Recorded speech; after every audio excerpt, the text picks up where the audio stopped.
ਸਤਿ ਸ਼੍ਰੀ ਅਕਾਲ ਜੀ। News Asia Punjabi ਦੇਖ ਰਹੇ ਹੋ ਤੁਸੀਂ ਤੇ ਮੈਂ ਹਾਂ ਕੁਲਵੰਤ ਸਿੰਘ। ਮੈਂ ਔਰ ਡਾਕਟਰ ਅਮਰ ਸਿੰਘ ਆਜ਼ਾਦ ਇੱਕ ਵਾਰ ਫੇਰ ਇੱਕ ਨਵੇਂ ਮੁੱਦੇ ਦੇ ਨਾਲ ਤੁਹਾਡੇ ਰੂਬਰੂ ਹੋਏ ਹਾਂ ਤੇ ਮੁੱਦਾ ਆਪਣਾ ਡਾਕਟਰ ਆਪ ਬਣੋ, be your own doctor, episode number 11ਵਾਂ ਐਪੀਸੋਡ ਅੱਜ ਸ਼ੂਟ ਕਰਨ ਜਾ ਰਹੇ ਹਾਂ ਅਸੀਂ।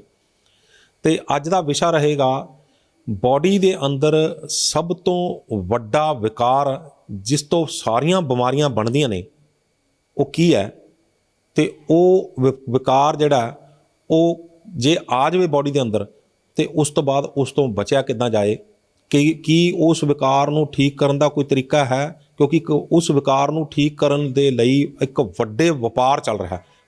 ਹਰ ਬੰਦਾ ਜਿਹੜਾ ਹਰ ਅਦਾਰਾ ਜਿਹੜਾ ਆਪਣੇ ਆਪਣੇ ਲੈਵਲ ਦੇ ਉੱਤੇ ਇੱਕ ਵੱਡਾ ਵਪਾਰ ਚਲਾ ਰਿਹਾ।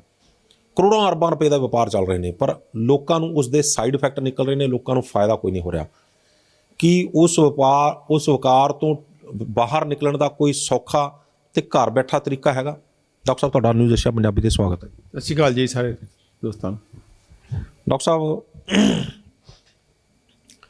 ਆਪਾਂ ਪਬਲਿਕ ਨੂੰ ਐਜੂਕੇਟ ਕਰ ਰਹੇ ਹਾਂ, ਆਪਾਂ ਪਬਲਿਕ ਨੂੰ ਸਿਖਾ ਰਹੇ ਹਾਂ ਕਿ ਆਪਣਾ ਡਾਕਟਰ ਆਪ ਕਿਵੇਂ ਬਣੋ।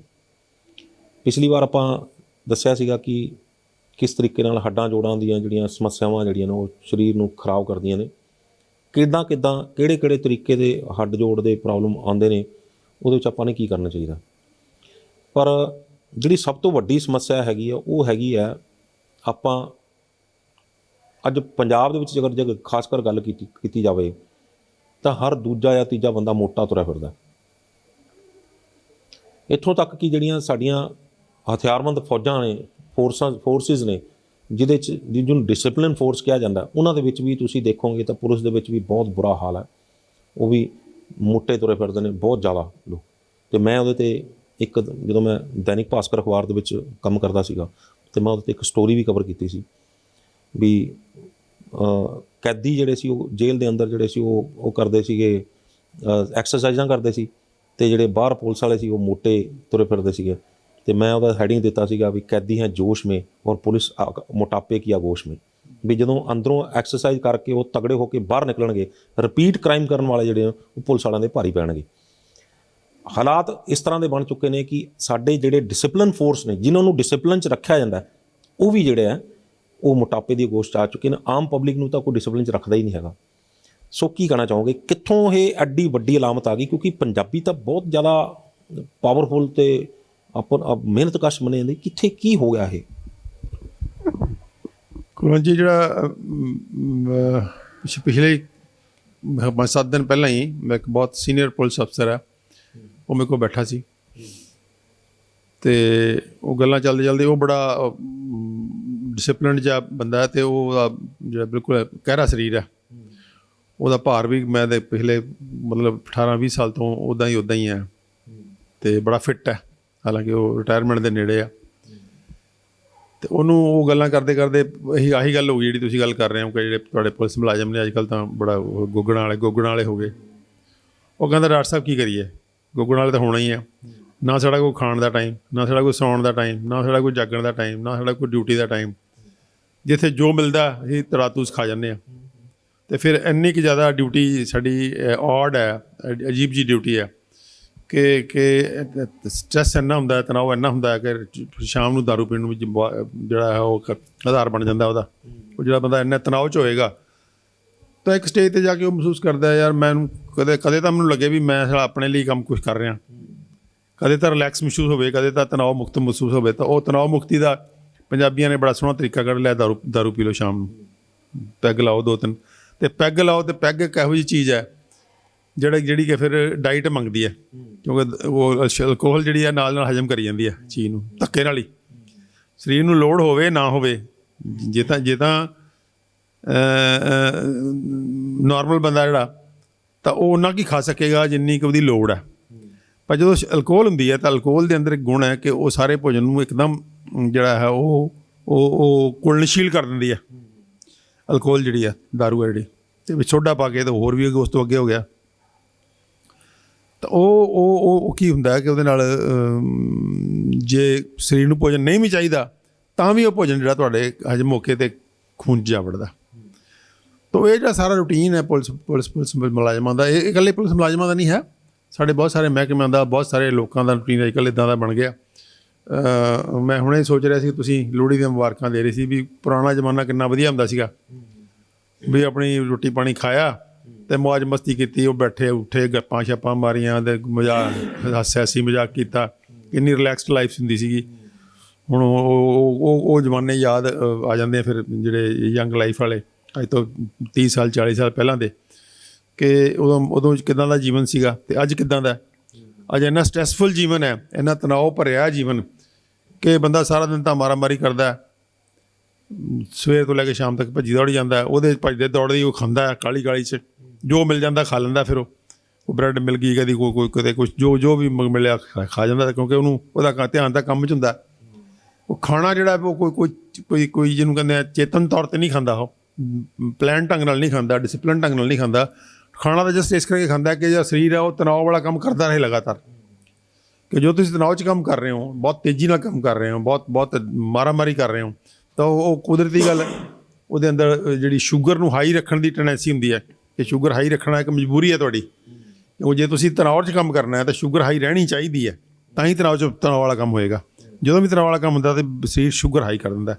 ਜੇ ਸ਼ੂਗਰ ਹਾਈ ਰੱਖਣੀ ਹੈ ਸਰੀਰ ਨੇ ਲਗਾਤਾਰ, ਤਾਂ ਫਿਰ ਤੁਹਾਨੂੰ ਉੱਦਾਂ ਦਾ ਖਾਣੇ ਵੀ ਖਾਣੇ ਪੈਣਗੇ। ਤੁਸੀਂ ਖਾਣੇ ਵੀ ਅਸੀਂ ਉੱਦਾਂ ਦੇ ਬਣਾ ਲਏ ਕਿ ਬਾਰ-ਬਾਰ ਚੀਨੀ ਵਾਲੀ ਚਾਹ ਪੀਣਾ, ਕੋਈ ਚੀਨੀ ਵਾਲੀ ਚੀਜ਼ ਖਾਣਾ, ਕੋਈ ਮਿੱਠੀ ਚੀਜ਼ ਖਾਣਾ, ਕੋਈ ਉੱਦਾਂ ਦਾ ਅਸੀਂ ਖਾਣੇ ਖਾਣ ਦੇ ਆਦੀ ਹੋ ਗਏ, ਜਿਹਦੇ ਨਾਲ ਕਿ ਚੀਨੀ ਫਟਾਫਟ ਸਾਡੇ ਅੰਦਰ ਜਾਵੇ। ਤਾਂ ਇਹ ਕਿਤੇ ਨਾ ਕਿਤੇ ਜਿਹੜਾ ਵਰਤਾਰਾ ਹੈ ਉਹ ਡਾਈਟ ਨਾਲ ਜੁੜਿਆ ਹੋਇਆ ਮੋਟਾਪੇ ਦਾ। ਮੋਟਾਪੇ ਦੀ ਜਿਹੜੀ ਹੈ ਉਹ ਡਾਈਟ ਨਾਲ ਉਹਦੀ ਬਹੁਤ ਜ਼ਿਆਦਾ ਨੇੜਤਾ ਹੈ ਕਿ ਅਸੀਂ ਖਾ ਕੀ ਰਹੇ ਹਾਂ। ਅਸਲ 'ਚ ਮੋਟਾਪੇ ਨੂੰ ਕਹਿਣਾ ਹੋਵੇ ਤਾਂ ਮੋਟਾਪਾ ਕੋਈ ਵਿਅਕਤੀ ਦੇ ਅੰਦਰ ਦੋਸ਼ ਨਹੀਂ ਹੈ, ਉਹ ਖਾਣੇ ਦੇ ਅੰਦਰ ਦੋਸ਼ ਹੈ, ਜੋ ਖਾ ਰਿਹਾ, ਭੋਜਨ 'ਚ ਦੋਸ਼ ਹੈ। ਹੁਣ ਕਿੱਦਾਂ ਦਾ ਭੋਜਨ ਮੋਟਾਪਾ ਕਰਦਾ? ਜਿਹੜਾ ਭੋਜਨ ਸ਼ੂਗਰ ਦੀ ਇੱਕਦਮ ਪੀਕ ਮਾਰਦਾ ਕਿ ਤੁਸੀਂ ਖਾਇਆ, ਉਹ ਭੋਜਨ ਤੁਹਾਡੇ ਸਰੀਰ ਨੂੰ ਲੋੜ ਹੈ ਨਹੀਂ ਹੈ, ਉਹ ਧੱਕੇ ਨਾਲ ਜਿਹੜੀ ਸ਼ੂਗਰ ਹੈ ਉਹਦੀ ਤੁਹਾਡੇ ਅੰਦਰ ਗਈ ਖੂਨ 'ਚ, ਉਹਨੇ ਇੱਕਦਮ ਸ਼ੂਗਰ ਨੂੰ ਚੱਕਿਆ ਉੱਪਰ। ਜਦੋਂ ਉੱਪਰ ਚੱਕਦੇ ਆ ਸ਼ੂਗਰ, ਤਾਂ ਕੁਛ ਸ਼ੂਗਰ ਤਾਂ ਚਲੋ ਵਰਤੀ ਗਈ ਜੇ ਤੁਸੀਂ ਕੰਮ ਕਰ ਰਹੇ ਹੋ ਤਾਂ, ਲੇਕਿਨ ਜਿਹੜੀ ਨਹੀਂ ਵਰਤੀ ਗਈ ਉਹਨੂੰ ਸਰੀਰ ਫਿਰ ਥੱਲੇ ਲੈ ਕੇ ਆਉਣਾ ਚਾਹੁੰਦਾ, ਕਿਉਂਕਿ ਸ਼ੂਗਰ ਜਿਹੜੀ ਹੁੰਦੀ ਹੈ, ਜ਼ਿਆਦਾ ਸ਼ੂਗਰ ਜਿਹੜੀ ਹੈ ਉਹ ਬਹੁਤ ਨੁਕਸਾਨ ਕਰਦੀ ਹੈ। High sugar is toxic for health. ਕਿਉਂ ਟੌਕਸਿਕ ਹੈ ਉਹਦੀ ਵੀ ਆਪਾਂ ਵਿਸਥਾਰ ਸਮਝੀਏ, ਕਿਉਂਕਿ ਆਪਾਂ ਟ੍ਰੇਨਿੰਗ ਸੀਰੀਜ਼ ਚਲਾ ਰਹੇ ਹਾਂ। ਜਦ ਤੱਕ ਆਪਾਂ ਉਹਦਾ ਆਧਾਰ ਨਹੀਂ ਸਮਝਾਵਾਂਗੇ ਤਾਂ ਜਿਹੜੇ ਸਾਡੇ ਫਿਊਚਰ ਭਵਿੱਖ ਦੇ ਲੀਡਰ ਬਣਨ ਜਾ ਰਹੇ ਹੈ ਇਸ ਮਾਮਲੇ 'ਚ, ਉਹ ਸਿੱਖ ਨਹੀਂ ਸਕਣਗੇ। ਜਿਹੜਾ ਸੈੱਲ ਹੁੰਦਾ ਸਾਡਾ ਸੈੱਲ, ਗਲੂਕੋਜ਼ ਦਾ ਕੀ ਕੰਮ ਹੈ ਬਾਡੀ 'ਚ? ਗਲੂਕੋਜ਼ ਜਿਹੜੀ ਹੈ ਸਾਡੇ ਸੈੱਲ ਦੇ ਅੰਦਰ ਜਾਂਦੀ ਹੈ, ਅਤੇ ਸੈੱਲ ਦੇ ਅੰਦਰ ਜਾ ਕੇ ਸੈੱਲ ਦੇ ਅੰਦਰ ਇੱਕ ਊਰਜਾ ਪੈਦਾ ਕਰਨ ਦਾ ਜਨਰੇਟਰ ਹੈ, ਮਾਈਟੋਕੌਂਡਰੀਆ ਨਾਂ ਦੇ ਜਨਰੇਟਰ ਨੇ ਸਾਡੇ ਸੈੱਲਾਂ ਦੇ ਅੰਦਰ, ਜਿਹੜੇ ਕਿ ਊਰਜਾ ਪੈਦਾ ਕਰਦੇ ਆ, ਯਾਨੀ ਕਿ ਖਾਣੇ ਦੀ ਊਰਜਾ ਨੂੰ ਸਾਡੇ ਭੋਜਨ ਨੂੰ ਚਲਾਉਣ ਵਾਲੀ ਊਰਜਾ 'ਚ ਕਨਵਰਟ ਕਰਦੇ ਆ। ਉਹਨੂੰ ਕਹਿੰਦੇ ATP, ਐਡੀਨੋਸਿਨ ਟ੍ਰਾਈਫਾਸਫੇਟ। ਉਹ ਕੈਮੀਕਲ ਹੈ ਜਿਹੜਾ ਸਾਡੇ ਸਰੀਰ ਨੂੰ ਚਲਾਉਂਦਾ, ਊਰਜਾ ਦਿੰਦਾ। ਕੁਦਰਤ ਦਾ ਕਿ ਬਣਿਆ ਹੋਇਆ ਸਿਸਟਮ ਹੈ ਕਿ ਖਾਣੇ ਦੀ ਊਰਜਾ, ਸ਼ੂਗਰ ਦੀ ਊਰਜਾ, ਗਲੂਕੋਜ਼ ਦੀ ਊਰਜਾ ATP ਬਣਦੀ ਹੈ, ਔਰ ATP ਤੋਂ ਅੱਗੇ ਫਿਰ ਉਹ ATP ਅੱਗੇ ਸਾਰੇ ਪੱਠਿਆਂ ਨੂੰ ਅਤੇ ਹਰ ਸਰੀਰ ਦੇ ਅੰਗਾਂ ਨੂੰ ਊਰਜਾ ਦਿੰਦਾ। ਤਾਂ ਉਹ ਮਾਈਟੋਕੌਂਡਰੀਆ ਦੇ ਅੰਦਰ ਜਦੋਂ ਜਾ ਕੇ ATP ਬਣਨੀ ਹੈ, ਤਾਂ ਉਹਦੇ ਲਈ ਕੀ ਚਾਹੀਦਾ? ਗਲੂਕੋਜ਼ ਚਾਹੀਦੀ ਹੈ ਐਜ਼ ਈਂਧਨ, ਫਿਊਲ। ਗਲੂਕੋਜ਼ ਤੋਂ ਉਹ ਊਰਜਾ ਬਣਨੀ ਹੈ, ਠੀਕ ਹੈ। ਤਾਂ ਉਹ ਜਿਹੜੀ ਊਰਜਾ ਬਣਨੀ ਹੈ ਉਹ ਗਲੂਕੋਜ਼ ਤੋਂ ਬਣਨੀ ਹੈ, ਲੇਕਿਨ ਗਲੂਕੋਜ਼ ਸਟੋਰ ਕਰਨ ਦਾ ਸੈੱਲ ਦੇ ਅੰਦਰ ਕੋਈ ਅਰੇਂਜਮੈਂਟ ਨਹੀਂ ਹੈ। ਸੈੱਲ ਦੇ ਅੰਦਰ ਕੋਈ ਅਰੇਂਜਮੈਂਟ ਨਹੀਂ ਹੈ ਕਿ ਉਹ ਗਲੂਕੋਜ਼ ਨੂੰ ਵਾਧੂ ਗਲੂਕੋਜ਼ ਜਿੰਨੀ ਕਿ ਬਾਡੀ ਨੂੰ ਚਾਹੀਦੀ ਉਨੀ ਕੁ ਊਰਜਾ ਬਣਾਏਗਾ, ਲੇਕਿਨ ਬਾਕੀ ਦੀ ਗਲੂਕੋਜ਼ ਨੂੰ ਕੀ ਕਰੇ? ਉਹ ਸੈੱਲ ਦੇ ਅੰਦਰ ਤਾਂ ਕੋਈ ਇਹੋ ਜਿਹਾ ਸਟੋਰ ਨਹੀਂ ਹੈ। ਸੈੱਲ ਤਾਂ ਛੋਟੀ ਜਿਹੀ ਚੀਜ਼ ਹੈ, ਉਹ 'ਚ ਹਰ ਅੰਗ ਜਿਹੜਾ ਹੈ ਉਹ ਟਾਈਟਲੀ ਪੈਕਡ ਹੈ ਅਤੇ ਆਪਣਾ ਕੰਮ ਕਰ ਰਿਹਾ। ਉਹਨੂੰ ਤਾਂ ਹਰ ਟਾਈਮ ਥੋੜ੍ਹੀ ਸ਼ੂਗਰ ਚਾਹੀਦੀ ਹੈ, ਵੀ ਜਿੰਨੀ ਕੁ ਉਹਨੇ ਵਰਤ ਲਈ ਉਨੀ ਕੁ ਹੋਰ ਆ ਜਾਏ, ਜਿੰਨੀ ਕੁ ਉਹਨੇ ਵਰਤ ਲਈ ਉਨੀ ਕੁ ਹੋਰ ਆ ਜਾਏ। ਸੋ ਇਸ ਕਰਕੇ, ਕਿਉਂਕਿ ਉਹਦੇ ਸਟੋਰ ਕੋਈ ਨਹੀਂ ਹੈ, ਇਸ ਕਰਕੇ ਜੇ ਸ਼ੂਗਰ ਦੀ ਬਹੁਤ ਜ਼ਿਆਦਾ ਹਾਈ ਹੈ ਖੂਨ ਦੇ ਅੰਦਰ, ਤਾਂ ਉਹ ਜਦੋਂ ਧੱਕੇ ਨਾਲ ਅੰਦਰ ਵੜੇਗੀ ਸੈੱਲ ਦੇ, ਤਾਂ ਸੈੱਲ ਨੂੰ ਰੋਕੇਗਾ ਤੇ ਨਾ ਆਓ ਅੰਦਰ, तो अंदर थां ही नहीं है, अंदर आओगे तो नुकसान होएगा, सैल की फंक्शनिंग डिस्टर्ब होएगी, सैल की फंक्शनिंग डिस्टर्ब होगी तो तुसीं डिस्टर्ब होवोगे, तुहाड़ा जिहड़ा सारा सिस्टम डिस्टर्ब होएगा। जो भी तुसीं कर रहे हो, हार्ट बीट कर रहा है, साह चल रहा है, पट्ठे चल रहे हैं, होर शरीर दियां हज़ारां सरगर्मियां शरीर कर रहा है, किहदे सिर ते कर रहा? ऊर्जा के सिर ते। हर सरगर्मी शरीर की, हर सरगर्मी नूं, शरीर दी नूं चलाउण वाली हर एक्टिविटी नूं कौन चलाउंदा है? ऊर्जा चलाउंदी है। ऊर्जा बननी है माइटोकॉन्ड्रिया च, बननी है ग्लूकोज तो, लेकिन ग्लूकोज ताज़ी चाहिए है। जिन्नी वरती गई उन्नी होर आ जाए, जिन्नी वरती गई होरनी होर आ जाए। ਉਹਦੇ 'ਚ ਜਿਵੇਂ ਕਾਰ 'ਚ ਇੱਕ ਸਟੋਰ ਬਣਾਇਆ ਹੋਇਆ ਆਪਾਂ ਡੀਜ਼ਲ ਜਾਂ ਪੈਟਰੋਲ ਸਟੋਰ ਦਾ, ਐਸਾ ਜਿਹਾ ਕੋਈ ਸਟੋਰ ਸੈੱਲ ਦੇ ਅੰਦਰ ਨਹੀਂ ਹੈਗਾ, ਉਹ ਸੈੱਲ ਦੇ ਬਾਹਰ ਹੈ, ਜੇ ਥੋੜ੍ਹਾ ਬਹੁਤਾ ਹੈ ਵੀ ਹੈ ਤਾਂ ਉਹ ਜਦੋਂ ਸ਼ੂਗਰ ਜ਼ਿਆਦਾ ਵਧਣ ਦੀ ਕੋਸ਼ਿਸ਼ ਕਰਦੀ ਹੈ ਤਾਂ ਸੈੱਲ ਨੂੰ ਰੋਕ ਦਿੰਦਾ। ਹੁਣ ਜਦੋਂ ਸ਼ੂਗਰ ਮੰਨ ਲਓ 100 ਜਾਂ 110 ਜਾਂ 120 ਸ਼ੂਗਰ ਜਿਹੜੀ ਹੈ ਉਹ ਖੂਨ ਦੇ ਅੰਦਰ ਹੋਵੇ ਤਾਂ ਉਹ ਸਾਡੇ ਵਾਸਤੇ ਠੀਕ ਹੈ, ਉਹ ਉੱਥੋਂ ਫਿਰ ਆਰਾਮ ਨਾਲ ਸ਼ੂਗਰ ਜਿੰਨੀ ਚਾਹੀਦੀ ਵੱਧ ਜਾਂਦੀ ਹੈ। ਲੇਕਿਨ ਜਦੋਂ 200-250 ਹੁੰਦੀ ਹੈ ਤਾਂ ਫਿਰ ਕੀ ਕਰਨਾ ਪੈਂਦਾ ਸਰੀਰ ਨੂੰ ਕਰਨਾ ਪੈਂਦਾ ਹੈ ਕਿ ਇਹਨੂੰ ਘਟਾਓ, ਤਾਂ ਕਿ ਧੱਕੇ ਨਾਲ ਵੜੇਗੀ ਇਹ ਸੈੱਲ ਦੇ ਅੰਦਰ, ਅਤੇ ਸੈੱਲ ਦੇ ਅੰਦਰ ਵੜੇਗੀ ਤਾਂ ਇਹ ਸਾਰਾ ਡਿਸਟਰਬ ਕਰੇਗੀ। ਹੁਣ ਉਹਨੂੰ ਡੀਲ ਕਰਨ ਦਾ ਸਰੀਰ ਕੋਲ ਇੱਕ ਮੈਕੈਨਿਜ਼ਮ ਹੈ। ਉਹ ਮੈਕੈਨਿਜ਼ਮ ਕੀ ਹੈ? ਉਹ ਹੈ ਉਹਦੇ ਕੋਲ ਇਨਸੂਲਿਨ। ਇਨਸੂਲਿਨ ਕੀ ਹੈ? ਇਹ ਪਹਿਲਾਂ ਇਨਸੂਲਿਨ ਨੂੰ ਵੀ ਸਮਝ ਲਿਆ ਆਪਾਂ। ਜਿੱਦਾਂ ਸਰੀਰ ਦੇ ਵਿੱਚ ਅੰਦਰ ਮਾਈਟੋਕੌਂਡਰੀਆ ਗਲੂਕੋਜ਼ ਯੂਜ਼ ਹੋ ਰਹੀ ਹੈ, ਲੇਕਿਨ ਗਲੂਕੋਜ਼ ਨੂੰ ਲੈ ਕੇ ਕੌਣ ਆ ਰਿਹਾ ਖੂਨ ਤੋਂ ਅੰਦਰ? ਉਹਦੀ ਚਾਬੀ ਕਿਹਦੇ ਕੋਲ ਹੈ? ਚਾਬੀ ਜਿਹੜੀ ਹੈ ਸੈੱਲ ਦੀ ਜਿਹੜੀ ਚਾਬੀ ਖੋਲ੍ਹਣੀ ਹੈ ਕਿ ਕਿੰਨੀ ਗਲੂਕੋਜ਼ ਅੰਦਰ ਵੜੇ, ਤਾਂ ਉਹ ਇਨਸੂਲਿਨ ਨੇ ਕਰਨੀ ਹੈ ਡਿਸਾਈਡ। ਇਨਸੂਲਿਨ ਵੜ ਕੇ ਉਹਨੂੰ ਫਿਰ ਮੁੜਿਆ ਆਉਂਦਾ, ਵਾਪਸ ਆ ਜਾਂਦਾ ਉਹਦਾ ਮੋਲੀਕੂਲ। ਤਾਂ ਉਹ ਜਿਹੜਾ ਕਿਤੇ ਨਾ ਕਿਤੇ ਇਨਸੂਲਿਨ ਜਿਹੜੀ ਹੈ ਉਹ ਇਹ ਕੰਮ ਕਰਦੀ ਹੈ ਕਿ ਇਨਸੂਲਿਨ ਸ਼ੂਗਰ ਨੂੰ ਰੈਗੂਲੇਟ ਕਰਦੀ ਹੈ। ਲੇਕਿਨ ਜਦੋਂ ਐਕਸੈਸ ਸ਼ੂਗਰ ਹੈ ਤਾਂ ਫਿਰ ਇਨਸੂਲਿਨ ਕੀ ਕਰਦੀ ਹੈ? ਫਿਰ ਇਨਸੂਲਿਨ ਲਿਵਰ ਨੂੰ ਕਹਿੰਦੀ ਹੈ, ਲਿਵਰ ਦੇ ਵਿੱਚ ਜਿਹੜਾ ਸਿਸਟਮ ਚੱਲ ਰਿਹਾ ਉਹਨੂੰ ਲਿਵਰ ਨੂੰ ਕਹਿੰਦੀ ਵੀ ਇਹਨੂੰ ਸ਼ੂਗਰ ਨੂੰ ਕਿਸੇ ਵੇਲੇ ਲਾਓ, ਸਟੋਰ ਕਰਨ ਦੀ ਸ਼ਕਲ 'ਚ ਲੈ ਜਾਓ। ਹੁਣ ਜਿਹੜਾ ਪੁਰਾਤਨ ਮਨੁੱਖ ਹੁੰਦਾ ਸੀ ਨਾ, ਉਹਦੇ 'ਚ ਲੋੜ ਸੀ ਬਹੁਤ ਜ਼ਿਆਦਾ, ਕਿਉਂਕਿ ਪੁਰਾਤਨ ਮਨੁੱਖ ਨੂੰ ਇਹ ਨਹੀਂ ਸੀ ਪਤਾ ਹੁੰਦਾ ਵੀ ਮੈਨੂੰ ਹੁਣ ਮਿਲਿਆ ਤਾਂ ਕਦੋਂ ਮਿਲੇਗਾ ਖਾਣ ਨੂੰ। ਤਾਂ ਪੁਰਾਤਨ ਮਨੁੱਖ ਦੇ ਵਿੱਚ ਜਿਹੜਾ ਸਰੀਰ ਸੀਗਾ ਉਹ ਇੱਦਾਂ ਟ੍ਰੇਨਡ ਹੋਇਆ ਵਾ ਕਿ ਉਸ ਸ਼ੂਗਰ ਨੂੰ ਉਹ ਫੈਟ 'ਚ ਕਨਵਰਟ ਕਰ ਦਿੰਦਾ ਸੀ। ਕੋਈ ਸ਼ੂਗਰ ਨੂੰ ਸ਼ੂਗਰ ਦੇ ਤੌਰ 'ਤੇ ਸਾਂਭਣ ਦਾ ਕੋਈ ਇੰਤਜ਼ਾਮ ਨਹੀਂ ਹੈ, ਲੇਕਿਨ ਸ਼ੂਗਰ ਨੂੰ ਫੈਟ ਦੇ ਤੌਰ 'ਤੇ ਸਾਂਭਣ ਦਾ ਇੰਤਜ਼ਾਮ ਹੈਗਾ। ਤਾਂ ਉਹਦੇ 'ਚ ਉਹਨੂੰ ਕੋਲੈਸਟਰੋਲ ਬਣਾ ਦੂਗੀ, ਟਰਾਈਗਲਿਸਰਾਈਡ ਬਣਾ ਦੂਗੀ, ਜਾਂ ਜਿਹੜਾ ਸਟੋਰ ਹੋਣ ਵਾਲਾ ਫੈਟ ਹੈ ਜੋ ਚਮੜੀ ਥੱਲੇ ਜੰਮ ਜਾਏਗਾ, ਜਿੱਥੇ ਵੀ ਉਹਨੂੰ ਥਾਂ ਮਿਲੇਗੀ ਖਾਲੀ, ਉੱਥੇ ਜੰਮਣਾ ਸ਼ੁਰੂ ਹੋ ਜਾਏਗਾ। ਅਤੇ ਜਦੋਂ ਥਾਂ ਵੀ ਖਤਮ ਹੋ ਗਈ ਫਿਰ ਉਹ ਖੂਨ ਦੀਆਂ ਨਾੜਾਂ 'ਚ ਜੰਮ ਜਾਏਗਾ, ਫਿਰ ਉਹ ਬ੍ਰੇਨ 'ਚ ਜੰਮੇਗਾ, ਫਿਰ ਉਹ ਹਾਰਟ 'ਚ ਜੰਮੇਗਾ, ਫਿਰ ਲਿਵਰ 'ਚ ਜੰਮੇਗਾ, ਫੈਟੀ ਲਿਵਰ ਹੋ ਜਾਏਗਾ, ਫੈਟੀ ਹਾਰਟ ਹੋ ਜਾਏਗਾ। ਤਾਂ ਸਭ ਤੋਂ ਪਹਿਲਾਂ ਉਹਦੀ ਪ੍ਰੈਫਰੈਂਸ ਕੀ ਹੋਏਗੀ ਕਿ ਤੁਹਾਡੀ ਚਮੜੀ ਦੇ ਥੱਲੇ ਜਿਹੜਾ ਖਾਲੀ ਥਾਂ ਪਿਆ ਹੈ ਉੱਥੇ ਜਮਾ ਦਿਓ। ਤੁਸੀਂ ਦੇਖੋਗੇ ਲੋਕ ਮੋਟੇ ਕਿੱਡੇ ਮੋਟੀਆਂ ਲੱਤਾਂ ਹੁੰਦੀਆਂ ਨੇ, ਕਿੱਡੀਆਂ ਮੋਟੀਆਂ ਬਾਹਾਂ ਹੁੰਦੀਆਂ ਨੇ, ਗੋਗੜ ਕਿੱਡੀ ਮੋਟੀ ਹੁੰਦੀ ਹੈ। ਉਹ ਕੀ ਹੋਇਆ ਵਾ ਕਿ ਉਹਦੀ ਚਮੜੀ ਦੇ ਥੱਲੇ ਫੈਟ ਜੰਮਿਆ ਹੋਇਆ। ਹੁਣ ਉਹ ਫੈਟ ਇਸ ਕਰਕੇ ਜੰਮਦਾ ਹੈ ਕਿ ਐਵੋਲਿਊਸ਼ਨ ਦੇ ਤੌਰ 'ਤੇ ਸਾਡੀ ਹਜ਼ਾਰਾਂ ਲੱਖਾਂ ਸਾਲ ਤੋਂ ਜਦੋਂ ਸਾਨੂੰ ਖਾਣੇ ਦਾ ਕੋਈ ਸਰਟਨਟੀ ਨਹੀਂ ਸੀ ਹੁੰਦੀ ਕਿ ਅੱਜ ਹੁਣ ਮਿਲ ਗਿਆ ਤਾਂ ਪਤਾ ਨਹੀਂ ਇੱਕ ਦਿਨ ਨਾ ਮਿਲੇ, 2 ਦਿਨ ਨਾ ਮਿਲੇ, 3 ਦਿਨ ਨਾ ਮਿਲੇ, ਸੋ ਉਹ ਬੰਦਾ ਰੱਜ ਕੇ ਖਾ ਲੈਂਦਾ ਸੀਗਾ। ਫਿਰ ਉਹ ਫੈਟ ਦੇ ਤੌਰ 'ਤੇ ਸਟੋਰ ਹੋ ਜਾਂਦਾ ਸੀਗਾ। ਫਿਰ ਉਹ ਫੈਟ ਹੌਲੀ ਹੌਲੀ ਉਹ ਸਰੀਰ ਕੱਢ ਕੇ ਉਹਨੂੰ ਬਾਲਦਾ ਰਹਿੰਦਾ ਸੀਗਾ ਤਾਂ ਕਿ ਬੰਦੇ ਦਾ ਵਿਗੜੇ ਕੁਛ ਨਾ। ਲੇਕਿਨ ਅੱਜ ਕੀ ਆ? ਅੱਜ ਲੋੜ ਹੈ ਇਹਦੀ? ਅੱਜ ਤਾਂ ਦਿਨ 'ਚ 6 ਵਾਰੀ ਖਾਂਦੇ ਆ, 7 ਵਾਰੀ ਖਾਂਦੇ, ਮੂੰਹ ਨਹੀਂ ਸਾਡਾ ਬੰਦ ਹੁੰਦਾ ਖਾਣ ਲਈ। ਉਹ ਧਰਤੀ 'ਤੇ ਆਏ ਹੁੰਦੇ। ਹਾਂ, ਠੀਕ ਹੈ ਨਾ। ਤਾਂ ਉਹ ਜਿਹੜਾ ਇੱਕ ਬਦਲ ਗਈ ਲਾਈਫ, ਜ਼ਿੰਦਗੀ ਬਦਲ ਗਈ ਕਿ ਕਿੱਥੇ ਅਸੀਂ। ਮੈਨੂੰ ਤਾਂ ਅੱਜ ਵੀ ਯਾਦ ਹੈ ਜਦੋਂ ਬਚਪਨ 'ਚ ਦੇਖਦੇ ਹੁੰਦੇ ਸੀਗੇ ਕਿਸਾਨਾਂ ਨੂੰ, ਮੇਨ ਕਿਸਾਨੀ ਪਰਿਵਾਰ ਹੁੰਦੇ ਸੀ ਪਿੰਡਾਂ 'ਚ। ਤਾਂ ਕਿਸਾਨ ਕੀ ਕਰਦਾ ਸੀਗਾ? ਸਵੇਰੇ ਉੱਠਦਾ ਜਾਂਦਾ ਸੀਗਾ ਖਾਲੀ ਪੇਟ, ਕੋਈ ਚਾਹ ਨਹੀਂ ਸੀ ਪੀਂਦਾ, ਕੁਛ ਨਹੀਂ ਸੀ ਪੀਂਦਾ। ਫਿਰ ਮੁੜ ਕੇ 10-11 ਵਜੇ ਹਾਜ਼ਰੀ ਆਉਂਦੀ ਸੀ, ਉਹ ਖਾ ਕੇ ਫਿਰ ਸਾਰਾ ਦਿਨ ਕੰਮ ਕਰੀ ਜਾਂਦਾ ਸੀ। ਸ਼ਾਮ ਨੂੰ ਆ ਕੇ ਫਿਰ ਰਾਤ ਦਾ ਖਾਣਾ ਖਾ ਲੈਂਦਾ ਸੀ, 2 ਟਾਈਮ ਖਾਂਦਾ ਸੀਗਾ। ਅੱਜ ਕਿੰਨੀ ਵਾਰੀ ਅਸੀਂ ਖਾਂਦੇ ਹਾਂ? ਕੋਈ ਹਿਸਾਬ ਕਿਤਾਬ ਵੀ ਨਹੀਂ ਸਾਡਾ। ਜਿੱਥੇ ਜਾਓ ਚਾਹ, ਬਿਸਕੁਟ, ਨਮਕੀਨ, ਦਾਮ, ਕੁਛ ਨਾ ਕੁਛ ਚੱਲੀ ਹੀ ਜਾਂਦਾ ਮੂੰਹ ਸਾਡਾ। ਇਹਦਾ ਮਤਲਬ ਸਾਡਾ ਫੈਟ ਫੂਡ ਦਾ ਜਿਹੜਾ ਕਿਸੇ ਕੰਮ ਹੀ ਨਹੀਂ ਆ ਰਿਹਾ। ਕੋਈ ਫੈਟ ਤਾਂ ਹੋਰ ਆਈ ਜਾਂਦਾ ਸਗੋਂ। ਪਹਿਲਾ ਫੈਟ ਜੇ ਪਿਆ ਜਿਹੜਾ ਕੁਦਰਤ ਨੇ ਸਟੋਰ ਕੀਤਾ ਸੀਗਾ ਸਾਨੂੰ ਸਟਾਰਵੇਸ਼ਨ ਤੋਂ, ਭੁੱਖਮਰੀ ਤੋਂ ਬਚਾਉਣ ਲਈ, ਕਿ ਬੰਦਾ ਕਿਤੇ ਭੋਜਨ ਨਾ ਮਿਲੇ ਅਤੇ ਉਹਦੇ ਕਰਕੇ ਬੰਦਾ ਮਰ ਨਾ ਜਾਵੇ, ਉਹਦਾ ਸਰੀਰ ਚੱਲਦਾ ਰਹੇ, ਉਹਦੇ ਵਾਸਤੇ ਕੁਦਰਤ ਨੇ ਇੱਕ ਫੈਟ ਦਾ ਸਿਸਟਮ ਬਣਾਤਾ। ਉਹ ਫੈਟ ਦਾ ਸਿਸਟਮ ਵਰਤੋਂ ਵਿੱਚ ਵੀ ਆਉਣਾ ਚਾਹੀਦਾ। ਜੇ ਤਾਂ ਵਰਤੋਂ ਵਿੱਚ ਆਊਗਾ ਤਾਂ ਫਿਰ ਉਹ ਫੈਟ ਬਹੁਤਾ ਜ਼ਿਆਦਾ ਜਮ੍ਹਾਂ ਨਹੀਂ ਹੋਏਗਾ, ਵੀ ਥੋੜ੍ਹਾ ਜਿਹਾ ਜਮ੍ਹਾਂ ਹੋਇਆ ਉਹਨਾਂ ਕੁ ਤੁਸੀਂ, ਤੁਹਾਨੂੰ 2 ਦਿਨ ਖਾਣਾ ਨਹੀਂ ਖਾਇਆ, ਤੁਸੀਂ ਵਰਤਿਆ ਗਿਆ, ਤੀਜੇ ਦਿਨ ਖਾਇਆ ਤਾਂ ਫਿਰ ਉਹ ਚਲੋ ਤਾਜ਼ਾ ਖਾ ਲਿਆ। ਤਾਂ ਹੁਣ ਜਿਹੜਾ ਇਹ ਵਰਤਾਰਾ ਸਾਡੇ ਕੋਲ ਇਸ ਵੇਲੇ ਨਹੀਂ ਹੈ, ਉਹ ਇਸ ਵੇਲੇ ਸਾਨੂੰ ਰਿਜ਼ਰਵ ਦੀ ਤਾਂ ਲੋੜ ਨਹੀਂ ਹੈ। ਸਾਨੂੰ ਤਾਂ ਉਲਟਾ ਕੰਮ ਹੈ ਕਿ ਪਿਛਲੇ ਸਵੇਰ ਦੇ ਖਾਣਾ ਜੇ ਹਜਮ ਹੋਇਆ ਨਹੀਂ ਹੁੰਦਾ, ਅਸੀਂ ਉਸ ਤੋਂ ਪਹਿਲਾਂ ਕੁਛ ਨਾ ਕੁਛ ਹੋਰ ਖਾਈ ਜਾਂਦੇ ਹਾਂ। ਤਾਂ ਇਹਦਾ ਨੈਟ ਰਿਜ਼ਲਟ ਕੀ ਹੁੰਦਾ ਹੈ ਕਿ ਉਹ ਜਿਹੜੀ ਗਲੂਕੋਸ ਹੁੰਦੀ ਹੈ ਉਹਦੀ ਹਮੇਸ਼ਾ ਹੀ ਉਹ ਜ਼ਿਆਦਾ ਰਹਿੰਦੀ ਹੈ। ਇਨਸੂਲਿਨ ਬਹੁਤ ਜ਼ਿਆਦਾ ਬਣਾਉਣੀ ਪੈਂਦੀ ਹੈ ਸਰੀਰ ਨੂੰ। ਤੁਸੀਂ ਆਪਾਂ ਸ਼ੂਗਰ 'ਚ ਕਹਿੰਦੇ ਹਾਂ ਵੀ ਇਨਸੂਲਿਨ ਦੀ ਕਮੀ ਹੈ ਆਮ ਲੋਕਾਂ ਨੂੰ ਪਤਾ, ਲੇਕਿਨ ਤੁਸੀਂ ਹੈਰਾਨ ਹੋਵੋਗੇ ਕਿ ਸ਼ੂਗਰ ਦੇ ਵਿੱਚ ਇਨਸੂਲਿਨ ਦੀ ਕਮੀ ਨਹੀਂ ਹੁੰਦੀ, ਇਨਸੂਲਿਨ ਜ਼ਿਆਦਾ ਹੁੰਦੀ ਹੈ ਉਲਟਾ। ਤਾਂ ਬਾਡੀ ਕੀ ਕਰਦੀ ਹੈ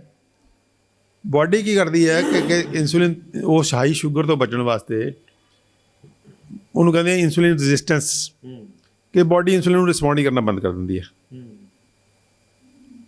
ਇਨਸੂਲਿਨ ਕਹਿੰਦੀ ਸੈੱਲ ਨੂੰ ਵੜਨ, ਗਲੂਕੋਜ਼ ਨੂੰ ਵੜਨ ਦੇ, ਬਾਡੀ ਕਹਿੰਦੀ ਨਹੀਂ ਵੜਨ ਦੇਣਾ।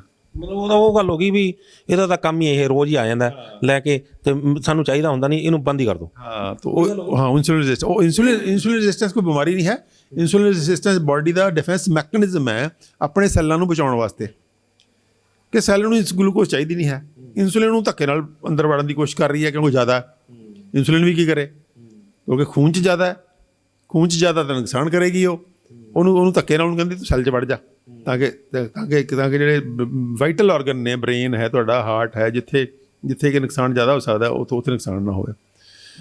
ਤਾਂ ਇਹ ਸਾਰਾ ਵਰਤਾਰਾ ਕਿਤੇ ਨਾ ਕਿਤੇ ਹਾਈ ਇਨਸੂਲਿਨ ਅਤੇ ਹਾਈ ਸ਼ੂਗਰ, ਸੋ ਦੋ ਜਿਹੜੀ ਜੋੜੀ ਹੈ, ਜਿਹੜੀ ਇਹ ਦੋਨੋਂ ਜਿਹਨੂੰ ਕਹਿੰਦੇ ਆ ਭੂਤ ਨੇ, ਜਿਹੜੇ ਕਿ ਬਿਮਾਰੀਆਂ ਦੀ ਜੜ ਨੇ, ਅੱਜ ਸਿੱਧ ਹੋ ਚੁੱਕਿਆ ਹੈ ਕਿ ਇਹ ਜਿਹੜੀਆਂ ਦੋਨੋਂ ਚੀਜ਼ਾਂ ਵੱਧ ਹੋਣੀਆਂ ਸਰੀਰ ਦੇ ਵਿੱਚ, ਹਾਈ ਇਨਸੂਲਿਨ ਅਤੇ ਹਾਈ ਸ਼ੂਗਰ ਇਸ ਕਰਕੇ ਹੈ ਕਿ ਸਾਡਾ ਖਾਣਾ ਪੀਣਾ ਠੀਕ ਨਹੀਂ ਹੈ। ਹਾਈ ਇਨਸੂਲਿਨ ਨੂੰ ਥੱਲੇ ਲਿਆਉਣ ਵਾਸਤੇ, ਹਾਈ ਸ਼ੂਗਰ ਨੂੰ ਥੱਲੇ ਲਿਆਉਣ ਵਾਸਤੇ ਬਾਡੀ ਨੂੰ ਹਾਈ ਇਨਸੂਲਿਨ ਬਣਾਉਣੀ ਪੈਂਦੀ ਹੈ। ਉਹ ਹਾਈ ਇਨਸੂਲਿਨ ਜਦੋਂ ਬਣਦੀ ਹੈ ਤਾਂ ਉਹ ਫਿਰ ਧੱਕੇ ਨਾਲ ਉਹਨੂੰ ਸ਼ੂਗਰ ਨੂੰ ਸੈੱਲ 'ਚ ਵੜਨ ਦੀ ਕੋਸ਼ਿਸ਼ ਕਰਦੀ ਹੈ। ਸੈੱਲ ਰੈਜ਼ਿਸਟੈਂਟ, ਬਾਡੀ ਰੈਜ਼ਿਸਟੈਂਟ, ਉਹਦਾ ਜਿਹੜਾ ਜਿੰਦਾ ਪੱਕਾ ਕਰ ਦਿੰਦਾ, ਉਹਨੂੰ ਜਲਦੀ ਖੁੱਲ੍ਹਣ ਨਹੀਂ ਦਿੰਦਾ। ਜਿਵੇਂ ਜਿੰਦੇ ਜਿਹਨੂੰ ਜੰਗਾਲ ਲੱਗ ਜੇ ਅਤੇ ਤੁਹਾਨੂੰ ਖੁੱਲ੍ਹੇ ਹੀ ਨਾ ਉਹ, ਤਾਂ ਉਹ ਸਰੀਰ ਜਿਹੜਾ ਉਹ ਆਪਣੇ ਜਿੰਦੇ ਨੂੰ ਸਟਰੋਂਗ ਕਰ ਲੈਂਦਾ ਸੈੱਲ ਦੇ ਨੂੰ, ਅਤੇ ਉਹਨੂੰ ਇਨਸੂਲਿਨ ਨੌਕ ਕਰਦੀ ਹੈ ਵੀ ਮੈਂ ਸ਼ੂਗਰ ਭੇਜਣੀ ਆ, ਤਾਂ ਉਹ ਖੁੱਲ੍ਹਦਾ ਹੀ ਨਹੀਂ ਜਲਦੀ। ਜਦੋਂ ਬਾਹਲਾ ਹੀ ਤੰਗ ਕਰਦੀ ਹੈ ਫਿਰ ਖੋਲ੍ਹ ਦਿੰਦਾ ਥੋੜ੍ਹਾ। ਤਾਂ ਉਹ ਜਿਹੜਾ ਸਿਸਟਮ ਹੈ ਸਾਰਾ, ਬਾਡੀ ਆਪਣੇ ਆਪ ਨੂੰ ਬਚਾਉਣ ਵਾਸਤੇ ਹਾਈ ਸ਼ੂਗਰ ਤੋਂ ਅਤੇ ਹਾਈ ਇਨਸੂਲਿਨ ਤੋਂ ਕੀ ਕਰਦੀ, ਬਾਡੀ ਇਨਸੂਲਿਨ ਰੈਜ਼ਿਸਟੈਂਸ ਪੈਦਾ ਕਰ ਦਿੰਦੀ ਹੈ। ਹੁਣ ਇਨਸੂਲਿਨ ਰੈਜ਼ਿਸਟੈਂਸ ਕੀ ਕਰੇਗੀ? ਇਨਸੂਲਿਨ ਰੈਜ਼ਿਸਟੈਂਸ ਸੈੱਲ 'ਚ ਵੜਨ ਨੂੰ ਤਾਂ ਤੁਸੀਂ ਰੋਕਤੀ ਸ਼ੂਗਰ, ਲੇਕਿਨ ਉਹ ਇਨਸੂਲਿਨ ਜਿਹੜੀ ਹੈ ਉਹ ਇਕੱਲੀ ਸ਼ੂਗਰ ਵਾਸਤੇ ਨਹੀਂ ਹੈ, ਉਹ ਇਨਸੂਲਿਨ ਗਰੋਥ ਹਾਰਮੋਨ ਵੀ ਹੈ।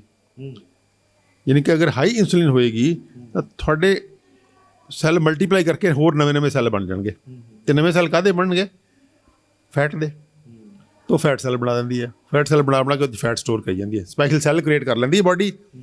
ਜਿਵੇਂ ਆਪਾਂ ਘਰ 'ਚ ਕੋਈ ਤਿਜੋਰੀ ਰੱਖ ਲਈਏ, ਸਾਡੇ ਕੋਲ ਪੈਸੇ ਵੱਧ ਨੇ ਅਤੇ ਅਸੀਂ ਤਿਜੋਰੀ ਰੱਖ ਲਈਏ, ਜਾਂ ਬੱਚਿਆਂ ਨੂੰ ਆਪਾਂ ਕਹਿ ਦਿੰਦੇ ਆ ਤੇਰੇ ਕੋਲ ਜੇ ਪੈਸੇ ਵੱਧ ਨੇ ਬੁਗਨੀ 'ਚ ਪਾ ਲਿਆ ਕਰ, ਉਹਦਾ ਸਰੀਰ ਫੈਟ ਸੈੱਲ ਬਣਾ ਕੇ ਫੈਟ ਸਟੋਰ ਕਰ ਦਿੰਦੀ ਹੈ।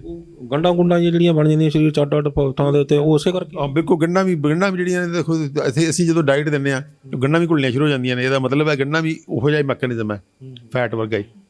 ਫੈਟ ਨਹੀਂ, ਹਾਲਾਂਕਿ ਉਹ ਗੰਢ ਡਿਫਰੈਂਟ ਹੈ, ਲੇਕਿਨ ਕਿਤੇ ਨਾ ਕਿਤੇ ਉਹ ਵੀ ਇਹਦੇ ਨਾਲ ਜੁੜੀਆਂ ਹੋਈਆਂ। ਹਾਂ, ਹਾਈ ਸ਼ੂਗਰ ਅਤੇ ਹਾਈ ਇਨਸੂਲਿਨ ਜਿਹੜੀ ਹੈ ਉਹ ਕਿਤੇ ਨਾ ਕਿਤੇ ਉਹਨਾਂ ਗੰਢਾਂ ਦਾ ਵੀ ਇਲਾਜ ਹੁਣ ਤਾਂ ਕੈਂਸਰ ਤੱਕ ਆ ਗਿਆ।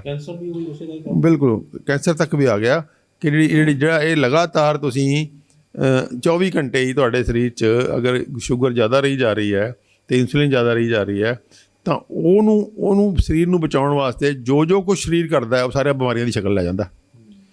ਚਾਹੇ ਉਹ ਮੋਟਾਪਾ ਹੈ, ਚਾਹੇ ਕੋਈ ਗੰਢਾਂ ਨੇ, ਚਾਹੇ ਉਹ ਕੋਈ ਕੈਂਸਰ ਦੀ ਸ਼ਕਲ ਹੈ, ਤਾਂ ਕਿਤੇ ਨਾ ਕਿਤੇ ਜਾਂ ਉਹ ਜਾ ਕੇ ਖੂਨ ਦੀਆਂ ਨਾੜਾਂ ਜੰਮ ਗਏ ਤਾਂ ਬਲੱਡ ਪ੍ਰੈਸ਼ਰ ਹੋ ਗਿਆ, ਉਹ ਹਾਰਟ ਅਟੈਕ ਹੋ ਗਿਆ। ਠੀਕ ਹੈ, ਤਾਂ ਇਹ ਸਾਰਾ, ਜਾਂ ਅੰਤੜੀਆਂ 'ਚ ਕਿਤੇ ਜੰਮ ਗਿਆ ਤਾਂ ਅੰਤੜੀਆਂ ਡੈਮੇਜ ਹੋ ਗਈਆਂ, ਤਾਂ ਉੱਥੇ ਲੀਕੀ ਗੱਟ ਹੋ ਗਈ। ਤਾਂ ਕਿਤੇ ਨਾ ਕਿਤੇ ਹੁਣ ਇਹ ਗੱਲ ਲਗਾਤਾਰ ਜਿਹੜੀ ਪਿਛਲੇ ਕੁਛ ਦਹਾਕਿਆਂ ਤੋਂ ਰਿਸਰਚ ਹੋ ਰਹੀ ਹੈ, ਉਹ ਕਹਿ ਰਹੀ ਹੈ ਕਿ ਇਕੱਲਾ ਮੋਟਾਪਾ ਨਹੀਂ, ਬਿਮਾਰੀ ਅਲੱਗ ਬਿਮਾਰੀ ਨਹੀਂ ਹੈ। ਮੋਟਾਪਾ ਉਹਨਾਂ ਬਿਮਾਰੀਆਂ ਦਾ ਹੀ ਹਿੱਸਾ ਹੈ ਜਿਹੜੀਆਂ ਜੁੜੀਆਂ ਹੋਈਆਂ ਨੇ ਹਾਈ ਸ਼ੂਗਰ ਅਤੇ ਹਾਈ ਇਨਸੂਲਿਨ ਨਾਲ। ਤਾਂ ਹੀ ਸਟਾਰਟਿੰਗ 'ਚ ਕਿਹਾ ਨਾ ਵੀ ਮੋਟਾਪਾ ਸਾਰੀਆਂ ਬਿਮਾਰੀਆਂ ਦੀ ਜੜ ਹੈ, ਉੱਥੋਂ ਸ਼ੁਰੂ ਹੋਣੀ ਹੈ ਸਾਰੀ ਚੀਜ਼। ਬਿਲਕੁਲ। ਤੋ ਇਸ ਕਰਕੇ ਆਪਾਂ ਇਸ ਗੱਲ ਨੂੰ ਸਮਝੀਏ। ਮੈਂ ਇਸ ਕਰਕੇ ਇਹਦੀ ਗੱਲ ਜਿਹੜੀ ਹੈ ਡਿਟੇਲ 'ਚ ਕਰ ਰਿਹਾ ਕਿ ਸਾਡੇ ਜਿਹੜੇ ਦੋਸਤ ਇਹ ਸਿੱਖ ਰਹੇ ਆ ਆਪਣੇ ਡਾਕਟਰ ਆਪ ਬਣੋ, ਅਤੇ ਅੱਗੇ ਉਹਨਾਂ ਨੇ ਇੱਕ ਕਮਿਊਨਿਟੀ ਦੇ, ਆਪਣੇ ਆਲੇ ਦੁਆਲੇ ਦੇ, ਆਪਣੇ ਪਰਿਵਾਰ ਦੇ, ਆਪਣੇ ਪਿੰਡ ਦੇ ਗਾਈਡ ਬਣਨਾ।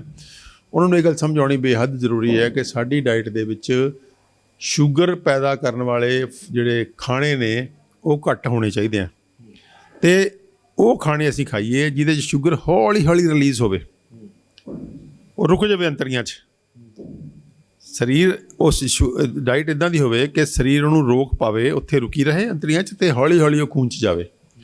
ਉਹ ਤਾਂ ਹੀ ਅਸੀਂ ਕਹਿੰਦੇ ਹਾਂ ਕਿ ਜਿਹੜੇ ਚਿੱਟੇ ਚੌਲ ਨੇ ਅਤੇ ਜਿਹੜੀ ਕਣਕ ਹੈ ਇਹ ਉਹਨੂੰ ਕਿਹਾ ਜਾਂਦਾ ਗਲਾਈਸੀਮਿਕ ਇੰਡੈਕਸ।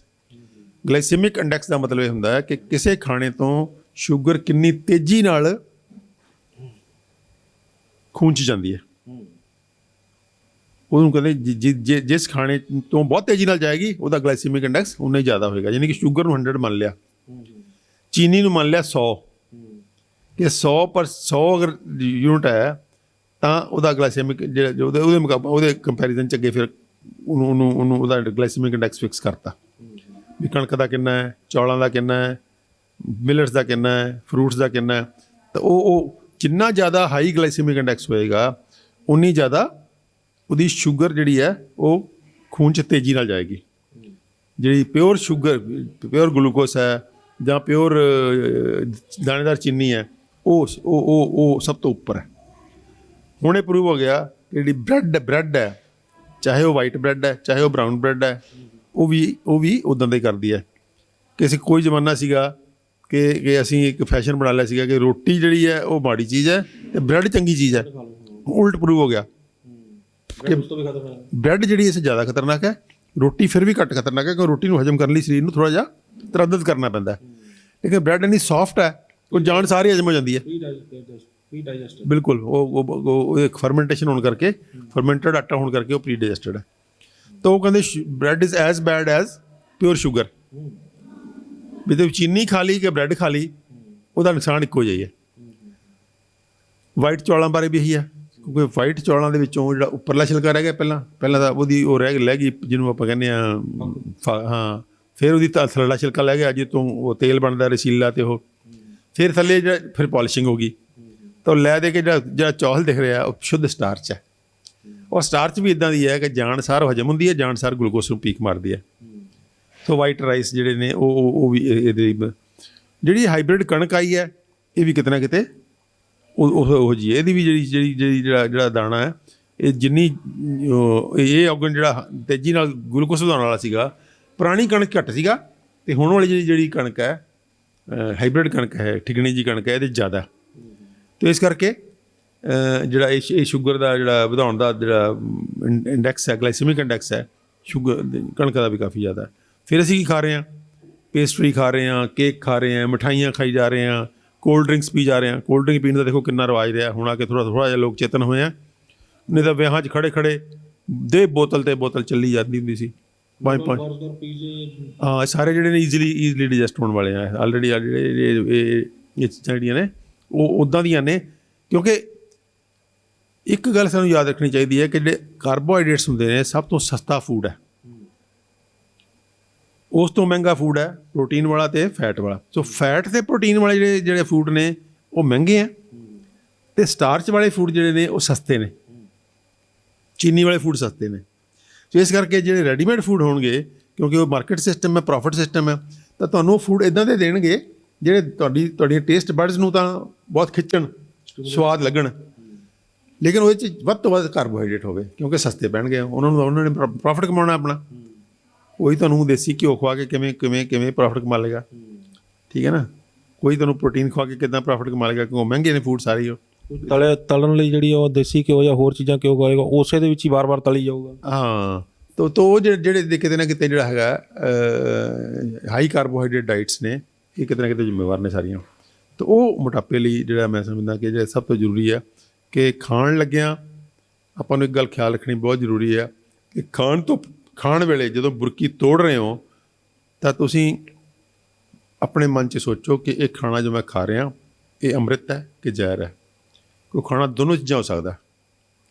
ਖਾਣੇ ਦੇ ਨਾਂ 'ਤੇ ਤੁਹਾਨੂੰ ਲੋਕ ਜ਼ਹਿਰ ਖਵਾ ਰਹੇ ਆ, ਅਸੀਂ ਖਾ ਰਹੇ ਹਾਂ, ਕਿਉਂਕਿ ਟੇਸਟ ਬਡਸ ਲਈ ਉਹ ਵਧੀਆ ਤੇ ਦੇਖਣ ਨੂੰ ਖਾਣ ਨੂੰ ਟੇਸਟੀ ਹੈ, ਲੇਕਿਨ ਉਹ ਖਾਣੇ ਦੇ ਨਾਲ ਧੋਖਾ ਹੋ ਰਿਹਾ ਸਾਡੇ ਨਾਲ ਬਹੁਤ ਜ਼ਿਆਦਾ। ਚਾਹੇ ਉਹ ਇੰਡਸਟਰੀਅਲ ਫੂਡਸ ਨੇ, ਖੇਤਾਂ 'ਚ ਪੈਦਾ ਹੋ ਰਹੇ ਆ, ਚਾਹੇ ਉਹ ਸਨਅਤ ਚੱਕ ਕੇ ਲਿਜਾ ਕੇ ਉਹਨਾਂ ਨੂੰ ਪ੍ਰੋਸੈਸ ਕਰ ਰਹੀ ਹੈ, ਉਹ ਹੋ ਰਹੇ ਆ। ਸੋ ਪ੍ਰੋਸੈਸਡ ਫੂਡ ਅਤੇ ਇੰਡਸਟਰੀਅਲੀ ਗਰੋਨ ਫੂਡਸ, ਇਹ ਸਾਰੇ ਕਿਤੇ ਨਾ ਕਿਤੇ ਫੂਡ ਦੇ ਨਾਲ ਧੋਖਾ ਹੋ ਰਿਹਾ ਸਾਡੇ ਨਾਲ। ਉਹਦੀ ਰੰਗ ਬਰੰਗੀ ਪੈਕਿੰਗ ਕਰਨੀ ਇਸ ਕਰਕੇ ਪੈ ਰਹੀ ਹੈ ਕਿ ਉਹ ਪੈਕਿੰਗ ਦੇ ਸਿਰ 'ਤੇ ਵਿਕਦੇ ਆ। ਤੁਸੀਂ ਉਸੇ ਫੂਡ ਨੂੰ ਖੁੱਲ੍ਹਾ ਰੱਖ ਕੇ ਵੇਚਦੇ ਹੋ, ਨਹੀਂ ਵਿਕਦਾ। ਉਸੇ ਫੂਡ ਨੂੰ ਤੁਸੀਂ ਰੰਗ ਬਰੰਗੇ ਪੈਕਿੰਗ 'ਚ ਵੇਚ ਦਿਓ ਤਾਂ ਵਿਕ ਜਾਂਦਾ, ਕਿਉਂਕਿ ਸਾਡੇ ਉਹਨਾਂ ਨੇ ਮਾਪਦੰਡ ਹੀ ਬਦਲ ਦਿੱਤੇ ਜੱਜ ਕਰਨ ਦੇ, ਜੱਜਮੈਂਟ ਦੇ ਮਾਪਦੰਡ ਬਦਲਤੇ। ਸਾਨੂੰ ਕੋਈ ਇਨ ਡੈਪਥ ਨੌਲੇਜ ਤਾਂ ਹੈ ਨਹੀਂ ਫੂਡ ਦੀ, ਅਸੀਂ ਤਾਂ ਪੈਕਿੰਗ ਦੇਖਦੇ ਹਾਂ ਵੀ ਪੈਕਿੰਗ ਕੀ ਹੈ ਅਤੇ ਲਿਖਿਆ ਕੀ ਉਹਦੇ ਉੱਪਰ। ਉਹ ਲਿਖਿਆ ਜਿਵੇਂ ਐਜ਼ ਇਫ ਕਿਤੇ ਪਰਮਾਤਮਾ ਤੋਂ ਲਿਖ ਕੇ ਆਇਆ, ਜੋ ਮਰਜ਼ੀ ਝੂਠ ਤੂਫਾਨ ਲਿਖ ਦਿੰਦੇ ਉੱਪਰ ਉਹਦੇ, ਆਪਾਂ ਸਮਝੋ ਉਹ ਉੱਦਾਂ ਹੀ ਖਾ ਲੈਂਦੇ ਹਾਂ। ਤਾਂ ਉਹ ਕਿਤੇ ਨਾ ਕਿਤੇ ਵਰਤਾਰਾ ਜਿਹੜਾ ਸਾਨੂੰ ਇਹ ਖਾਣ ਲੱਗਿਆ ਜਿਹੜਾ ਬਹੁਤ ਜ਼ਿਆਦਾ ਬੁਰਕੀ ਤੋੜਨ ਲੱਗਿਆ, ਸਾਨੂੰ ਯਾਦ ਰੱਖਣਾ ਚਾਹੀਦਾ ਕਿ ਇਹ ਅੰਮ੍ਰਿਤ ਹੈ ਕਿ ਜ਼ਹਿਰ ਹੈ। ਉਹ ਖਾਣਾ ਅੰਮ੍ਰਿਤ ਵੀ ਹੋ ਸਕਦਾ ਹੈ, ਜੇ ਸਾਡੇ ਸਰੀਰ ਨੂੰ ਉਹ ਸਿਹਤਮੰਦ ਕਰਦਾ ਤਾਂ ਅੰਮ੍ਰਿਤ ਹੈ, ਜੇ ਸਾਡੇ ਸਰੀਰ ਨੂੰ ਨੁਕਸਾਨ ਕਰਦਾ ਤਾਂ ਜ਼ਹਿਰ ਹੈ। ਤਾਂ ਅੱਜ ਸਾਡੀ ਬਦਕਿਸਮਤੀ ਇਹ ਹੈ ਕਿ ਅਸੀਂ ਜਿੰਨੇ ਖਾਣੇ ਖਾ ਰਹੇ ਹਾਂ ਉਹ ਦੇਖਣ ਨੂੰ ਬੜੇ ਦਿਲ ਖਿੱਚਵੇਂ ਨੇ, ਪੈਕਿੰਗ ਬੜੀ ਦਿਲ ਖਿੱਚਵੀਂ ਹੈ, ਸਮੈਲ ਸੈਂਸ ਪਾ ਕੇ ਕੈਮੀਕਲ ਉਹਦੇ ਉੱਪਰ ਬਹੁਤ ਦਿਲ ਖਿੱਚਵੇਂ ਨੇ, ਸਵਾਦ ਬਹੁਤ ਨੇ, ਲੇਕਿਨ ਅਸਲ 'ਚ ਅੰਦਰ ਜਾ ਕੇ ਬਿਮਾਰ ਕਰਦੇ ਹਾਂ। ਤਾਂ ਉਹਦਾ ਨੈਟ ਰਿਜ਼ਲਟ ਕੀ ਹੋ ਰਿਹਾ कि कला साडा। चंडीगढ़ में भारत का पहला इंटीग्रेटेड मेडिकल साइंसेज का हॉस्पिटल शुरू किया गया है, जिसका नाम हिम्स रखा गया है, hospital and institute of integrated medical sciences, जहां एलोपैथी, आयुर्वेद, होम्योपैथी, नेचुरोपैथी सब एक ही साथ पेशेंट को ठीक करने के उद्देश्य से काम करती है सारी पैथी।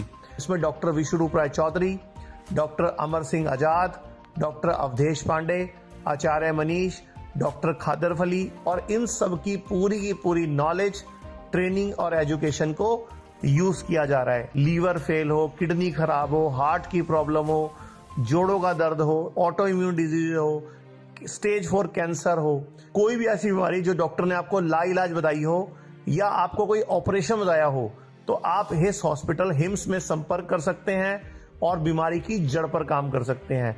रहना, खाना, पीना सब अरेंजमेंट है। 70 बेड का यह हॉस्पिटल भारत में अपनी तरह का एकमात्र ऐसा हॉस्पिटल है जहां पर पेशेंट को ठीक किया जाता है, पेशेंट को नॉलेज दी जाती है, पेशेंट को पढ़ाया जाता है, पेशेंट को एजुकेट किया जाता है कि कैसे आपको अपनी बीमारी से खुद ही लड़ना है, यानी कि अपना डॉक्टर खुद बनना है। Be your on doctor. तो आज जरूरत है ऐसे हिम्स के हॉस्पिटल और क्लिनिक्स की। अभी भारत में पटियाला में, जीरकपुर, चंडीगढ़, डेराबस्सी और दिल्ली में 14 क्लिनिक शुरू हो चुके हैं, जहां पर सिर्फ खाना पीना और लाइफस्टाइल को ठीक करके बीमारियों को रिवर्स करना सिखाया जाता है। और एक हॉस्पिटल डेराबस्सी जो चंडीगढ़ में है वो शुरू हो चुका है। ये सब हिम्स के नाम से काम कर रहे हैं। तो अगर आप भी किसी गंभीर बीमारी से परेशान हैं तो जल्द संपर्क करें हिम्स हॉस्पिटल चंडीगढ़ में। देश नहीं है अमरीका वर्गा देश, जिन्होंने ਅਸੀਂ ਸਭ ਤੋਂ ਦੁਨੀਆ ਦਾ ਸਰਮੌੜ ਦੇਸ਼ ਕਹਿੰਦੇ ਆ, ਉੱਥੇ ਵੀ ਬੇਹੱਦ ਮੋਟਾਪਾ ਹੈ।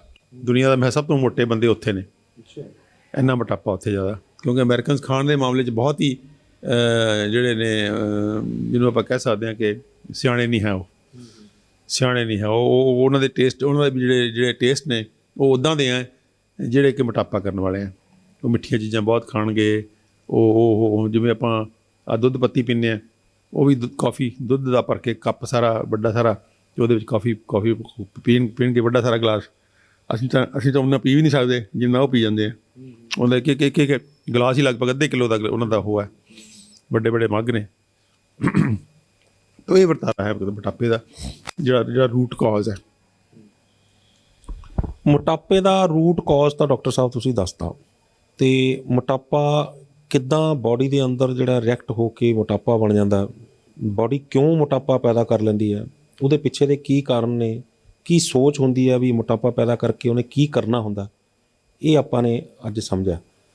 ਪਰ ਹੁਣ ਸਵਾਲ ਇਹ ਪੈਦਾ ਹੁੰਦਾ ਕਿ ਮੋਟਾਪਾ ਪੈਦਾ ਹੋ ਰਿਹਾ ਅਤੇ ਲਗਾਤਾਰ ਲੋਕ ਖਾਣੋਂ ਵੀ ਹਟ ਨਹੀਂ ਰਹੇ। ਅਤੇ ਤੁਸੀਂ ਇਹ ਦੱਸਿਆ ਕਿ ਮੋਟਾਪਾ ਜਦੋਂ ਬਾਡੀ ਦੇ ਅੰਦਰ ਜਿਹੜੀ ਚੀਜ਼ਾਂ ਖਾਈ ਜਾ ਰਹੇ ਹਾਂ ਉਹਦੇ ਨਾਲ ਸ਼ੂਗਰ ਵੱਧਦੀ ਹੈ, ਇਨਸੂਲਿਨ ਵੱਧਦੀ ਆ, ਉਹ ਚੀਜ਼ਾਂ ਸੈੱਲ ਨੂੰ ਚਾਹੀਦਾ ਨਹੀਂ, ਉਹਨੂੰ ਸਟੋਰ ਕਰ ਲੈਂਦਾ ਬਾਡੀ ਜਿਹੜੀ, ਜਾਂ ਕੁਛ ਬਾਹਰ ਕੱਢ ਦਿੰਦਾ, ਜਿਹੜਾ ਬਾਹਰ ਨਹੀਂ ਨਿਕਲਦਾ ਉਹ ਸਟੋਰ ਹੋ ਜਾਂਦਾ।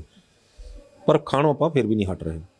ਹੁਣ ਜਿਹੜੇ ਲੋਕ ਆਪਾਂ ਨੂੰ ਸੁਣ ਰਹੇ ਨੇ ਉਹ ਖਾਣਾ ਵੀ ਜਿਹੜਾ ਉਹ ਛੱਡ ਨਹੀਂ ਰਹੇ, ਤੇ ਫਿਰ ਕੀ ਇਹ ਅੱਗੇ ਕਿਹੜੀਆਂ ਬਿਮਾਰੀਆਂ ਫਿਰ ਅੱਗੇ ਆਪਾਂ ਨੂੰ ਪੈਦਾ ਕਰ ਰਹੀਆਂ? ਜਿਹੜੇ ਮੋਟਾਪੇ ਨਾਲ ਜੁੜੀਆਂ ਹੋਈਆਂ ਬਿਮਾਰੀਆਂ ਨੇ ਉਹ ਕੋਈ ਇੱਕ ਨਹੀਂ ਹੈ। ਮੋਟਾਪੇ ਦਾ ਕੀ ਮਤਲਬ ਹੈ ਕਿ ਤੁਹਾਡਾ ਹਾਰਟ, ਤੁਹਾਡੇ ਫੇਫੜੇ, ਤੁਹਾਡੀਆਂ ਹੱਡੀਆਂ, ਤੁਹਾਡੇ ਜੋੜ ਇੱਕ ਖਾਸ weight ਵਾਸਤੇ ਬਣੇ ਆ। ਉਹ ਅਸੀਂ ਹਾਈਟ ਦੇ ਹਿਸਾਬ ਨਾਲ ਲੈਂਦੇ ਆ ਕਿ ਉਸ ਬੰਦੇ ਦੀ ਇੰਨੀ ਹਾਈਟ ਹੈ ਤੇ ਆਹ ਰੇਂਜ ਆ, ਉਹਦਾ ਇੱਕ ਟੇਬਲ ਬਣਿਆ ਹੋਇਆ। ਗੂਗਲ 'ਤੇ ਤੁਸੀਂ ਜਾਓਗੇ ਤਾਂ ਹਾਈਟ weight ਟੇਬਲ ਹੈ, ਮੇਲ ਦਾ ਅਲੱਗ ਹੈ, ਫੀਮੇਲ ਦਾ ਅਲੱਗ ਹੈ। ਸੋ ਉਹ ਟੇਬਲ ਮੈਂ ਸਾਰੇ ਦੋਸਤਾਂ ਨੂੰ ਬੇਨਤੀ ਹੈ ਕਿ ਉਹ ਟੇਬਲ ਕੱਢ ਕੇ ਆਪਣੇ ਕੋਲ ਪ੍ਰਿੰਟ ਆਊਟ ਕਢਾ ਕੇ ਰੱਖ ਲਓ, ਤੇ ਹਰ ਬੰਦੇ ਦਾ ਦੇਖੋ ਵੀ ਉਹਦੇ ਕੱਦ ਦੇ ਹਿਸਾਬ ਨਾਲ ਉਹਦਾ weight ਕਿੰਨਾ ਹੋਣਾ ਚਾਹੀਦਾ। ਕੋਈ ਸਿੰਪਲ ਫਾਰਮ ਨਹੀਂ ਹੈ, ਵੈਸੇ ਤਾਂ ਹੋਰ ਬੜੇ ਤਰੀਕੇ ਨੇ, ਉਸ ਤੋਂ ਵੀ ਐਕੂਰੇਟ ਹੈਗੇ ਨੇ, ਲੇਕਿਨ ਇਹ ਸਿੰਪਲ ਤਰੀਕਾ ਔਰ ਮੇਰੇ ਖਿਆਲ 'ਚ ਆਮ ਤੌਰ 'ਤੇ ਸਾਡਾ ਗੁਜ਼ਾਰਾ ਹੋ ਜਾਂਦਾ ਇਹਦੇ ਨਾਲ। ਅੱਗੇ ਦਾ ਬੋਡੀ BMI ਹੈਗੀ ਹੈ, ਅੱਗੇ ਬੜੇ ਟੈਸਟ ਨੇ, ਲੇਕਿਨ ਉਹ ਕੋਈ ਲੋੜ ਨਹੀਂ ਪੈਂਦੀ ਬਹੁਤਾ ਕਰਨ ਦੀ, ਅਤੇ ਨਾ ਕੋਈ ਐਡੀ ਐਕੂਰੇਸੀ ਦੀ ਲੋੜ ਹੈ। ਜੇ ਤੁਸੀਂ ਹਾਈਟ ਦੇ ਹਿਸਾਬ ਨਾਲ weight ਦੇਖੋਗੇ ਸੈਕਸ ਵਾਈਜ਼, ਮੇਲ ਦਾ ਅਲੱਗ ਅਤੇ ਫੀਮੇਲ ਦਾ ਅਲੱਗ, ਤਾਂ ਤੁਹਾਨੂੰ ਮੋਟੀ ਜੱਜਮੈਂਟ ਹੋ ਜਾਏ ਵੀ ਇਸ ਬੰਦੇ ਦੇ ਅੰਦਰ ਕਿੰਨਾ weight ਜ਼ਿਆਦਾ। ਸਪੋਜ਼ ਉਸ ਬੰਦੇ ਦਾ ਜਿਹੜਾ ਹਾਈਟ ਦੇ ਹਿਸਾਬ ਨਾਲ weight ਬਣਦਾ 60 ਕਿਲੋ ਹੈ, ਉਹਦਾ 80 ਕਿਲੋ ਹੈ। ਹੁਣ 20 ਕਿਲੋ weight ਜ਼ਿਆਦਾ ਹੈ। ਉਹ 20 ਕਿਲੋ weight ਕਾਹਦਾ ਜ਼ਿਆਦਾ ਹੈ? ਚਰਬੀ ਦਾ। ਹੁਣ ਚਰਬੀ ਜਿਹੜੀ ਸਰੀਰ 'ਚ ਕਿਸ ਕੰਮ ਕੋਈ ਕੰਮ ਨਹੀਂ ਕਰ ਰਹੀ, ਤਾਂ ਤੁਸੀਂ ਫਾਲਤੂ ਹੀ ਭਰ ਚੱਕੀ ਫਿਰ ਰਹੇ ਨਾ। ਆਪਾਂ ਕਿਹੜਾ ਭੁੱਖੇ ਰਹਿਣਾ ਵੀ ਜਿਹੜਾ ਆਪਾਂ ਨੂੰ ਬਾਅਦ 'ਚ ਯੂਜ਼ ਹੋ ਜਾਏ। ਹਾਂ, ਤਾਂ ਸਾਡੇ ਸਰੀਰ ਦੇ ਕੰਮ 'ਚ ਉਸ ਚਰਬੀ 20 ਕਿਲੋ ਦਾ ਕੋਈ ਯੋਗਦਾਨ ਨਹੀਂ ਹੈ, ਸਿਵਾਏ ਇਸ ਗੱਲ ਦੇ ਕਿ ਸਾਡੀ ਜਿਹੜੀ ਬਦਕਿਸਮਤੀ ਹੈ ਕਿ ਅਸੀਂ ਇਹੋ ਜਿਹੇ ਸਮਾਜ 'ਚ ਹੈ, ਇਹੋ ਜਿਹੇ ਇਤਿਹਾਸ 'ਚੋਂ ਨਿਕਲੇ ਹਾਂ ਜਿੱਥੇ ਸਾਨੂੰ ਮਾਰਸ਼ਲ ਚਾਹੀਦੇ ਸੀਗੇ, ਤਕੜੇ ਸਰੀਰਕ ਤੌਰ 'ਤੇ। ਉਦੋਂ ਤੋਂ ਉਹ ਵਰਜਿਸ਼ ਬਹੁਤ ਕਰਦੇ ਸੀ, ਕੰਮ ਬਹੁਤ ਸੀ, ਅਤੇ ਉਹਨਾਂ ਦੇ ਪੱਠਿਆਂ ਦਾ ਭਾਰ ਹੁੰਦਾ ਸੀਗਾ। ਅੱਜ ਜਿਹੜਾ ਸਾਡਾ ਭਾਰ ਹੈ ਉਹ ਹੈਗਾ ਚਰਬੀ ਦਾ। ਚਰਬੀ ਨੇ ਸਰੀਰ 'ਚ ਕੁਛ ਨਹੀਂ ਕਰਨਾ, ਫਾਲਤੂ ਦਾ ਭਾਰ ਹੈ, ਤੁਸੀਂ ਚੱਕੀ ਫਿਰ ਰਹੇ ਹੋ। ਮੈਂ ਤਾਂ ਕਈ ਵਾਰੀ ਕਹਿੰਦਾ ਮੋਟੇ ਬੰਦੇ ਨੂੰ ਕਹਿੰਦਾ ਹੁੰਦਾ ਵੀ ਤੇਰਾ 20 ਕਿਲੋ ਭਾਰ ਜ਼ਿਆਦਾ ਹੈ, ਮੈਂ ਤੈਨੂੰ ਕਿਲੋ ਦਾ ਵੱਟਾ ਫੜਾਉਣਾ ਅਤੇ ਮੈਂ ਤੈਨੂੰ ਕਹਿੰਦਾ 24 ਘੰਟੇ ਚੱਕ ਕੇ ਫਰੀ ਜਾ ਇਹਨੂੰ, ਚੱਕ ਲਏਗਾ? ਨਾ ਜੀ, ਕਹਿੰਦਾ ਕਿਉਂ ਚੱਕਾਂਗਾ, ਲੱਗੂਗਾ ਪਾਗਲ ਹਾਂ ਮੈਂ ਕਿਲੋ ਦਾ ਵੱਟਾ ਹੱਥ 'ਚ, ਤਾਂ 20 ਕਿਲੋ ਚੱਕੀ ਫਿਰਦਾ। ਜੇਬ ਪਾ ਕੇ ਵੀ ਤੁਰ ਲੈ ਚੱਲ, ਹਾਂ, ਉਹ ਵੀ ਕਰੇਗਾ। ਸੋ ਇਸ ਕਰਕੇ ਜਿਹੜਾ ਉਹ 20 ਕਿਲੋ ਭਾਰ ਹੈ ਉਹ ਬਿਲਕੁਲ ਯੂਜ਼ਲੈਸ ਭਾਰ ਹੈ। ਸਾਨੂੰ ਉਹਦਾ ਕੋਈ ਫਾਇਦਾ ਨਹੀਂ ਹੈ, ਨੁਕਸਾਨ ਜ਼ਰੂਰ ਹੋ ਰਿਹਾ, ਲੇਕਿਨ ਫਾਇਦਾ ਤਾਂ ਪੂਰਾ ਵੀ ਨਹੀਂ ਹੈ ਨਾ। ਤਾਂ ਕਹਿਰਾ ਸਰੀਰ ਦਾ ਬੰਦਾ ਜਿਹੜਾ ਹੈ ਉਹ ਹੈਲਦੀ ਹੁੰਦਾ ਹੈ। ਅਤੇ ਸਾਡੀ ਬਦਕਿਸਮਤੀ ਇਹ ਹੈ ਕਿ ਸਾਡੀਆਂ ਅੱਖਾਂ 'ਚ ਇਹਨਾਂ ਨੁਕਸ ਪੈ ਗਿਆ ਕਿ ਅਸੀਂ ਮੋਟੇ ਤਾਜ਼ੇ ਫੁਲਮੇ ਜੇ ਬੰਦੇ, ਗੋਬਲੇ ਜੇ ਬੰਦੇ ਦੇਖ ਕੇ ਰਾਜੀ ਹਾਂ। ਉਹ ਦੇਖਣ ਨੂੰ ਉਹਨਾਂ ਦੀ ਸਾਡੇ ਮਨ 'ਚ ਉਹਨਾਂ ਦੀ ਇੱਕ ਪਰਸਨੈਲਿਟੀ ਦਾ ਬਣ ਗਿਆ ਹੋਇਆ ਇਮੇਜ ਕਿ ਵੀ ਇਹ ਬੰਦੇ ਖਾਂਦੇ ਪੀਂਦੇ ਕਰਦਾ, ਅਤੇ ਜੇ ਅਸੀਂ ਪਤਲਾ ਜਿਹਾ ਬੰਦਾ ਦੇਖਦੇ ਹਾਂ ਤਾਂ ਕਹਿੰਦਾ ਇਹ ਤਾਂ ਭੁੱਖਮਰੀ ਦਾ ਸ਼ਿਕਾਰ ਹੈ। ਤਾਂ ਪਤਲਾ ਬੰਦਾ ਜਿਹੜਾ ਹੁੰਦਾ ਉਹ ਪੂਰੀ ਲਾਈਫ ਜਿਉਂਦਾ ਆਪਣੀ। ਜਿੰਨਾ ਬੰਦਾ ਮੋਟਾ ਹੋਏਗਾ ਉਹਨੇ ਉਹਦੇ ਸਾਲ ਕੱਟ ਜਾਣਗੇ, ਸਿੱਧਾ ਹੀ ਫੰਡਾ। ਮੋਟਾ ਜਿਹਾ ਲਾ ਕੇ ਚਲੋ ਵੀ ਜਿੰਨੇ ਕਿਲੋ ਭਾਰ ਜ਼ਿਆਦਾ ਹੈ ਉਹਨੇ ਸਾਲ ਤਾਂ ਪੱਕੇ ਹੀ ਘਟ ਗਏ ਨਾ ਤੁਹਾਡੀ ਉਮਰ। ਜੇ 20 ਕਿਲੋ ਭਾਰ ਜ਼ਿਆਦਾ ਤਾਂ 20 ਸਾਲ ਉਮਰ ਘਟ ਗਈ। ਬਿਲਕੁਲ ਗਈ ਉਮਰ ਘਟ ਗਈ। ਹਾਂ, ਕਿਉਂਕਿ ਤੁਹਾਡੇ ਦਿਲ ਹਰ ਚੀਜ਼ ਨੇ ਉਹ 20 ਕਿਲੋ ਨੂੰ ਚੱਕ ਕੇ ਰੱਖਣਾ ਨਾ। ਤੁਹਾਡੇ ਗੋਡਿਆਂ ਨੇ ਵੀ ਚੱਕਣਾ, ਗਿੱਟਿਆਂ ਨੇ ਵੀ ਚੱਕਣਾ, ਕੁੱਲਿਆਂ ਨੇ ਵੀ ਚੱਕਣਾ, ਰੀੜ੍ਹ ਨੇ ਵੀ ਚੱਕਣਾ, ਗਰਦਨ ਨੇ ਸਿਰ ਭਾਰ ਚੱਕਣਾ ਸਾਰਾ, ਤਾਂ ਹਰ ਜੋੜ ਨੇ ਚੱਕਣਾ। ਜੋ ਤੁਰਦੇ ਫਿਰਦੇ ਹੋ ਤਾਂ ਉਹ ਜੋੜ ਨੇ ਵਿਚਾਰੇ ਨੇ ਉਹਨੂੰ ਉਸ ਭਾਰ ਨੂੰ ਸੰਭਾਲਣਾ ਵੀ ਹੈ, ਕਿ ਤੁਹਾਨੂੰ ਝਟਕਾ ਵੀ ਲੱਗਣਾ ਹੈ। ਤੁਸੀਂ ਕਿਤੇ ਠੇਡ ਆ ਗਿਆ ਗਿਰਨ ਦੀ ਗਿਰ ਕੇ ਸੰਭਲਣਾ ਹੈ, ਕਿਤੇ ਤੁਸੀਂ ਭੱਜਣਾ ਹੈ, ਕਿਤੇ ਹੌਲੀ ਹੋਣਾ ਹੈ, ਕਿਤੇ ਉਛਲਣਾ ਵੀ ਪੈ ਸਕਦਾ, ਝਟਕੇ ਦੇ ਉੱਚਾ ਚੜ੍ਹਨਾ ਪੈ ਸਕਦਾ। ਹਰ ਥਾਂ 'ਤੇ ਤੁਹਾਡੇ ਜੋੜਾਂ ਦੇ ਉੱਪਰ, ਤੁਹਾਡੀਆਂ ਹੱਡੀਆਂ ਦੇ ਉੱਪਰ ਉਹਦਾ ਦੁਰਪ੍ਰਭਾਵ ਪਵੇਗਾ।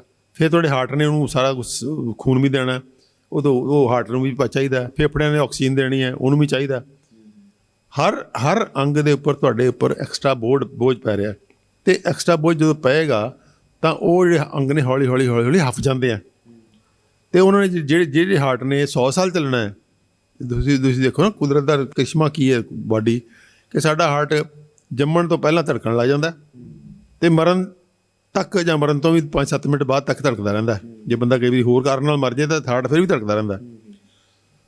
ਅਤੇ ਉਹ ਜਿਹੜਾ 100 ਸਾਲ ਧੜਕਣਾ ਹਾਰਟ ਨੇ ਲਗਾਤਾਰ ਬਿਨਾਂ ਆਰਾਮ ਕੀਤੇ, ਜੇ ਉਹਦੇ ਉੱਪਰ ਆਪਾਂ 20 ਕਿਲੋ ਭਾਰ ਫਾਲਤੂ ਭਾਰ ਰੱਖਿਆ ਅਤੇ ਉਹਦੇ ਉੱਪਰ ਹਰ ਵੇਲੇ 24 ਘੰਟੇ ਫਾਲਤੂ ਬੋਝ ਪਈ ਜਾਂਦਾ। ਬੋਝ ਤਾਂ ਸੁੱਤੇ ਪਈ ਜਾਣਾ, ਜੇ ਪਾਸਾ ਲੈਣਾ ਤਾਂ ਵੀ ਤੁਹਾਨੂੰ ਬਹੁਤ ਜ਼ਿਆਦਾ, ਠੀਕ ਹੈ ਨਾ, ਉੱਠਣਾ ਬੈਠਣਾ ਤਾਂ ਵੀ ਬਹੁਤ ਜ਼ਿਆਦਾ। ਉਹ ਜਿਹੜਾ ਜ਼ਿਆਦਾ ਫालतू ਬੋਝ ਆਪਾਂ ਪਾ ਲਿਆ ਉਹ ਕਿਤੇ ਨਾ ਕਿਤੇ ਆਪਾਂ ਨੇ ਅੰਗਾਂ ਨੂੰ ਕਮਜ਼ੋਰ ਕਰਦਾ, ਆਪਣੇ ਅੰਗਾਂ ਨੂੰ ਦੀ ਉਮਰ ਘਟਾਉਂਦਾ।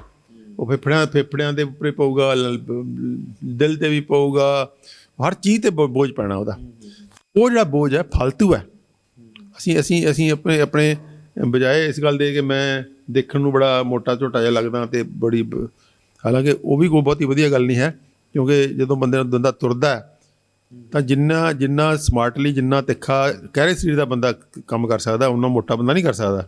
ਮੋਟੇ ਬੰਦੇ ਦੀ ਹਰ ਚੀਜ਼ ਸਲੋ ਹੋ ਜਾਂਦੀ ਹੈ, ਹਰ ਚੀਜ਼ ਸਲੋ ਹੋ ਜਾਂਦੀ ਹੈ। ਔਰ ਨਿੱਕੀ ਬਿਮਾਰੀਆਂ ਤੋਂ ਲੈ ਕੇ ਵੱਡੀਆਂ ਬਿਮਾਰੀਆਂ ਲੱਗਣ ਲੱਗ ਜਾਂਦੀਆਂ ਨਾਲ ਉਹਦੇ ਜੁੜਵੀਆਂ 50 ਕਿਸਮ ਦੀਆਂ ਬਿਮਾਰੀਆਂ ਉਹਦੇ 'ਚ। ਤਾਂ ਉਹ ਇੱਕ ਪਹਿਲੀ ਗੱਲ ਤਾਂ ਇਹੀ ਹੈ ਕਿ ਸਾਡੀ ਉਮਰ ਚੁੱਪ ਚਪੀਤੇ ਘਟੇਗੀ। ਜੇ ਕੋਈ ਬਿਮਾਰੀ ਨਾ ਲੱਗੇ ਤੁਹਾਨੂੰ, ਤੁਸੀਂ ਹੋ ਸਕਦਾ 100 ਸਾਲ ਜਿਉਣਾ ਹੋਵੇ ਤਾਂ ਤੁਸੀਂ 80 ਸਾਲ 'ਤੇ ਮਰ ਜਾਓਗੇ ਜੇ 20 ਕਿਲੋ ਭਾਰ ਜ਼ਿਆਦਾ ਤੁਹਾਡਾ। ਤਾਂ ਤੁਸੀਂ ਇਹ ਸੋਚੋਗੇ ਵੀ 80 ਸਾਲ ਦੀ ਉਮਰ ਸੀ ਮੇਰੀ, ਤਾਂ ਤੁਸੀਂ ਕੋਈ ਬਿਮਾਰੀ ਨਹੀਂ ਹੋਈ ਤੁਹਾਨੂੰ ਵਾਲੀ 80 ਸਾਲ ਤੱਕ, ਲੇਕਿਨ 20 ਸਾਲ ਉਮਰ ਚੁੱਪ ਚਪੀਤੇ ਘਟ ਗਈ। ਉਸ ਤੋਂ ਬਾਅਦ ਅੱਗੇ ਜਿਹੜੀ ਚਰਬੀ ਜੰਮਦੀ ਹੈ, ਹੁਣ ਚਰਬੀ ਕੱਲੀ ਚਮੜੀ ਥੱਲੇ ਤਾਂ ਜੰਮੇਗੀ ਨਹੀਂ, ਚਮੜੀ ਫਿਰ ਇਹ ਚਰਬੀ ਜਾ ਕੇ ਅੰਤੜੀਆਂ ਦੇ ਵਿੱਚ ਵੀ ਜੰਮੇਗੀ, ਅੰਤੜੀਆਂ ਦੇ ਵਿਚਾਲੇ ਵੀ ਜੰਮੇਗੀ, ਤੋਂਦ ਨਿਕਲ ਆਏਗੀ ਤਾਂ ਤੋਂਦ ਜਦੋਂ ਤੁਰੋਂਗੇ ਤੁਸੀਂ, ਪਹਿਲੇ ਭਾਰ ਜ਼ਿਆਦਾ ਉਹ ਰੀੜ੍ਹ ਦੀ ਹੱਡੀ ਨੂੰ ਖਿੱਚੇਗੀ, ਰੀੜ੍ਹ ਦੀ ਹੱਡੀ ਖਰਾਬ ਹੋਏਗੀ, ਉਹ ਜੇ ਗਰਦਨ ਦੀ ਹੱਡੀ ਖਰਾਬ ਹੋਏਗੀ, ਤੁਹਾਡੇ ਕੁੱਲੇ ਖਰਾਬ ਹੋਣਗੇ, ਗੋਡੇ ਰਹਿ ਜਾਣਗੇ ਤੁਹਾਡੇ ਜੇ ਭਾਰ ਚੱਕ ਕੇ ਵਿਚਾਰੇ। ਗੋਡੇ ਹੁਣ ਤੁਸੀਂ ਗੋਡਿਆਂ ਦਾ ਤਰਸ ਕਰੀਏ ਆਪਾਂ ਵੀ ਗੋਡੇ ਤੇ ਇੱਕ ਹੱਡੀ ਉੱਪਰ ਰੱਖੀ ਹੋਈ ਹੈ, ਉਹ ਤੁਹਾਡੇ ਭਾਰ ਚੱਕਣ ਵਾਸਤੇ ਬਣਿਆ ਸੀਗਾ 60 ਕਿਲੋ ਤੇ ਭਾਰ ਪਾਤਾ ਤੁਸੀਂ 80 ਕਿਲੋ। ਹੁਣ ਉਹ ਸਾਰੀਆਂ ਹੱਡੀਆਂ ਘਸਣਗੀਆਂ, ਫਿਰ ਕਹਿੰਦਾ ਮੈਂ ਹੱਡੀਆਂ ਘਸ ਗਈਆਂ, ਫਿਰ ਗਰੀਸ ਮੁੱਕ ਗਈ। ਤਾਂ ਉਹ ਜਿਹੜਾ ਕਿਤੇ ਨਾ ਕਿਤੇ ਉਹਦਾ ਜਿਹੜਾ ਵੱਧ ਭਾਰ ਦਾ, ਇੱਕ ਬਿਮਾਰੀ ਨਹੀਂ ਅਨੇਕਾਂ ਬਿਮਾਰੀਆਂ ਹੁੰਦੀਆਂ ਉਹਦੇ 'ਚ, ਮੋਟਾਪੇ 'ਚ। ਤੁਸੀਂ ਜੇ ਮੈਡੀਸਨ ਦੀ ਬੁੱਕਸ ਪੜ੍ਹਾਂਗੇ ਆਪਾਂ ਤਾਂ ਲਗਭਗ ਹਰ ਬਿਮਾਰੀ 'ਚ ਲਿਖਿਆ ਹੋਇਆ ਵੀ 20 ਬੰਦੇ ਨੂੰ ਜ਼ਿਆਦਾ ਹੁੰਦੀ ਹੈ। ਓਬੈਸਿਟੀ ਨਾਲ ਬਹੁਤ ਸਾਰੀਆਂ ਗੱਲਾਂ, ਈਵਨ ਮਾਵਾਂ ਜਿਹੜੀਆਂ ਨੇ ਓਬੀਸ ਨੇ, ਉਹ ਬੱਚੇ ਦੇ ਉੱਪਰ ਵੀ ਅਸਰ ਪੈਂਦਾ, ਜਿਹੜਾ ਉਹਦੇ ਪੇਟ 'ਚ ਬੱਚਾ ਹੁੰਦਾ ਉਹਦੇ ਉੱਪਰ ਵੀ ਅਸਰ ਪੈਂਦਾ। ਤਾਂ ਇਸ ਕਰਕੇ ਇਹਦੇ ਅੰਤਹੀਨ ਬਿਮਾਰੀਆਂ ਹੁੰਦੀਆਂ ਨੇ ਮੋਟਾਪੇ ਨਾਲ ਜੁੜੀਆਂ ਹੋਈਆਂ। ਇਸ ਕਰਕੇ ਮੋਟੇ ਹੋਣਾ ਅਤੇ ਮੋਟੇ ਰਹਿਣਾ, ਆਰਜੀ ਤੌਰ 'ਤੇ ਮੋਟੇ ਹੋਣ ਦੀ ਪ੍ਰੋਬਲਮ ਆ ਸਕਦੀ ਹੈ। ਪਰ ਜਦੋਂ ਮਾਂ ਪ੍ਰੈਗਨੈਂਟ ਹੈ ਉਹ ਆਰਜੀ ਤੌਰ 'ਤੇ ਮੋਟੀ ਹੋ ਸਕਦੀ, ਲੇਕਿਨ ਉਹਨੂੰ ਕੋਸ਼ਿਸ਼ ਕਰਕੇ ਬਾਅਦ 'ਚ ਉਹਨੂੰ ਸ਼ੈਡ ਆਫ ਕਰ ਦੇਣਾ ਚਾਹੀਦਾ। ਸਿਮਿਲਰਲੀ ਬੰਦਾ ਮੰਨ ਲਓ ਬਿਮਾਰ ਹੋ ਗਿਆ, ਮਹੀਨਾ 2 ਮਹੀਨੇ ਮੰਜੇ 'ਤੇ ਪੈ ਗਿਆ, ਉਹ ਮੋਟਾ ਹੋ ਜਾਏਗਾ। ਕਿਸੇ ਹੋਰ ਕੋਈ ਲੱਤ ਟੁੱਟ ਗਈ, ਬਾਂਹ ਟੁੱਟ ਗਈ, ਤਾਂ ਉਹ ਫਿਰ ਬਾਅਦ 'ਚ ਕੋਸ਼ਿਸ਼ ਕਰਕੇ ਉਹਨੂੰ ਠੀਕ ਕਰਨਾ ਚਾਹੀਦਾ।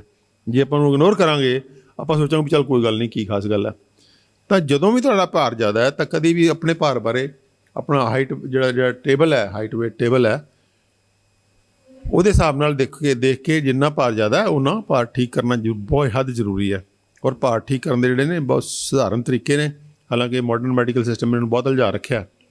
ਔਰ ਮੇਰੇ ਖਿਆਲ 'ਚ ਜਿਹੜੀ ਹੈ ਫੈਟ ਘਟਾਉਣ ਦੀ ਜਿਹੜੀ ਇੰਡਸਟਰੀ ਹੈ ਆਪਣੇ ਆਪ 'ਚ ਬੜੀ ਵੱਡੀ ਇੰਡਸਟਰੀ ਹੋ ਗਈ ਹੋਈ ਹੈ। ਅਤੇ ਤੁਸੀਂ ਦੇਖੋਗੇ ਫੈਸ਼ਨ ਬਣ ਗਿਆ ਹੋਇਆ, ਅਤੇ ਲੋਕਾਂ ਨੇ ਬੜੇ ਬੋਰਡ ਲਾ ਰੱਖੇ ਆ ਵੀ ਮੋਟਾਪਾ ਘਟਾਓ ਅਤੇ ਇਹ ਅਤੇ ਉਹ। ਅਤੇ ਉਹ ਸਾਰੀਆਂ ਕਿਤੇ ਹੈਲਥ ਕਲੱਬਾਂ ਬਣੀਆਂ ਹੋਈਆਂ ਨੇ, ਕਿਤੇ ਜਿੰਮਾਂ ਨੇ, ਕਿਤੇ ਕੁਛ ਹੈ, ਕਿਤੇ ਕੁਛ ਹੈ, ਪਾਊਡਰ ਦੇ ਰਿਹਾ। ਹਾਂ, ਤਾਂ ਇਸ ਕਰਕੇ ਉਹ ਜਿਹੜਾ ਵਰਤਾਰਾ ਹੈ ਕਿਤੇ ਨਾ ਕਿਤੇ ਉਹ ਇਸ ਕਰਕੇ ਹੈ ਕਿ ਮੋਟਾਪਾ ਜਿਹੜਾ ਬਹੁਤ ਜ਼ਿਆਦਾ ਲੋਕਾਂ ਨੂੰ ਹੋ ਰਿਹਾ, ਉਹਨੂੰ ਕੈਸ਼ ਕਰ ਰਹੇ ਨੇ। ਹਾਂ, ਅਤੇ ਹੁਣ ਜੇ ਅਮਰੀਕਾ ਵਰਗੀ ਸੁਸਾਇਟੀ 'ਚ ਮੇਰੇ ਖਿਆਲ 'ਚ ਘੱਟੋ ਘੱਟ ਵੀ 25-30% ਬੰਦੇ ਓਬੀਸ ਨੇ। ਸਾਡੇ ਵੀ ਕੋਈ ਥੋੜ੍ਹੇ ਬਹੁਤੇ ਘੱਟ ਹੋਣਗੇ ਇਸ ਤੋਂ, ਲੇਕਿਨ ਕਾਫੀ ਓਬੈਸਿਟੀ ਹੈ ਪੰਜਾਬ ਦੇ ਅੰਦਰ ਵੀ।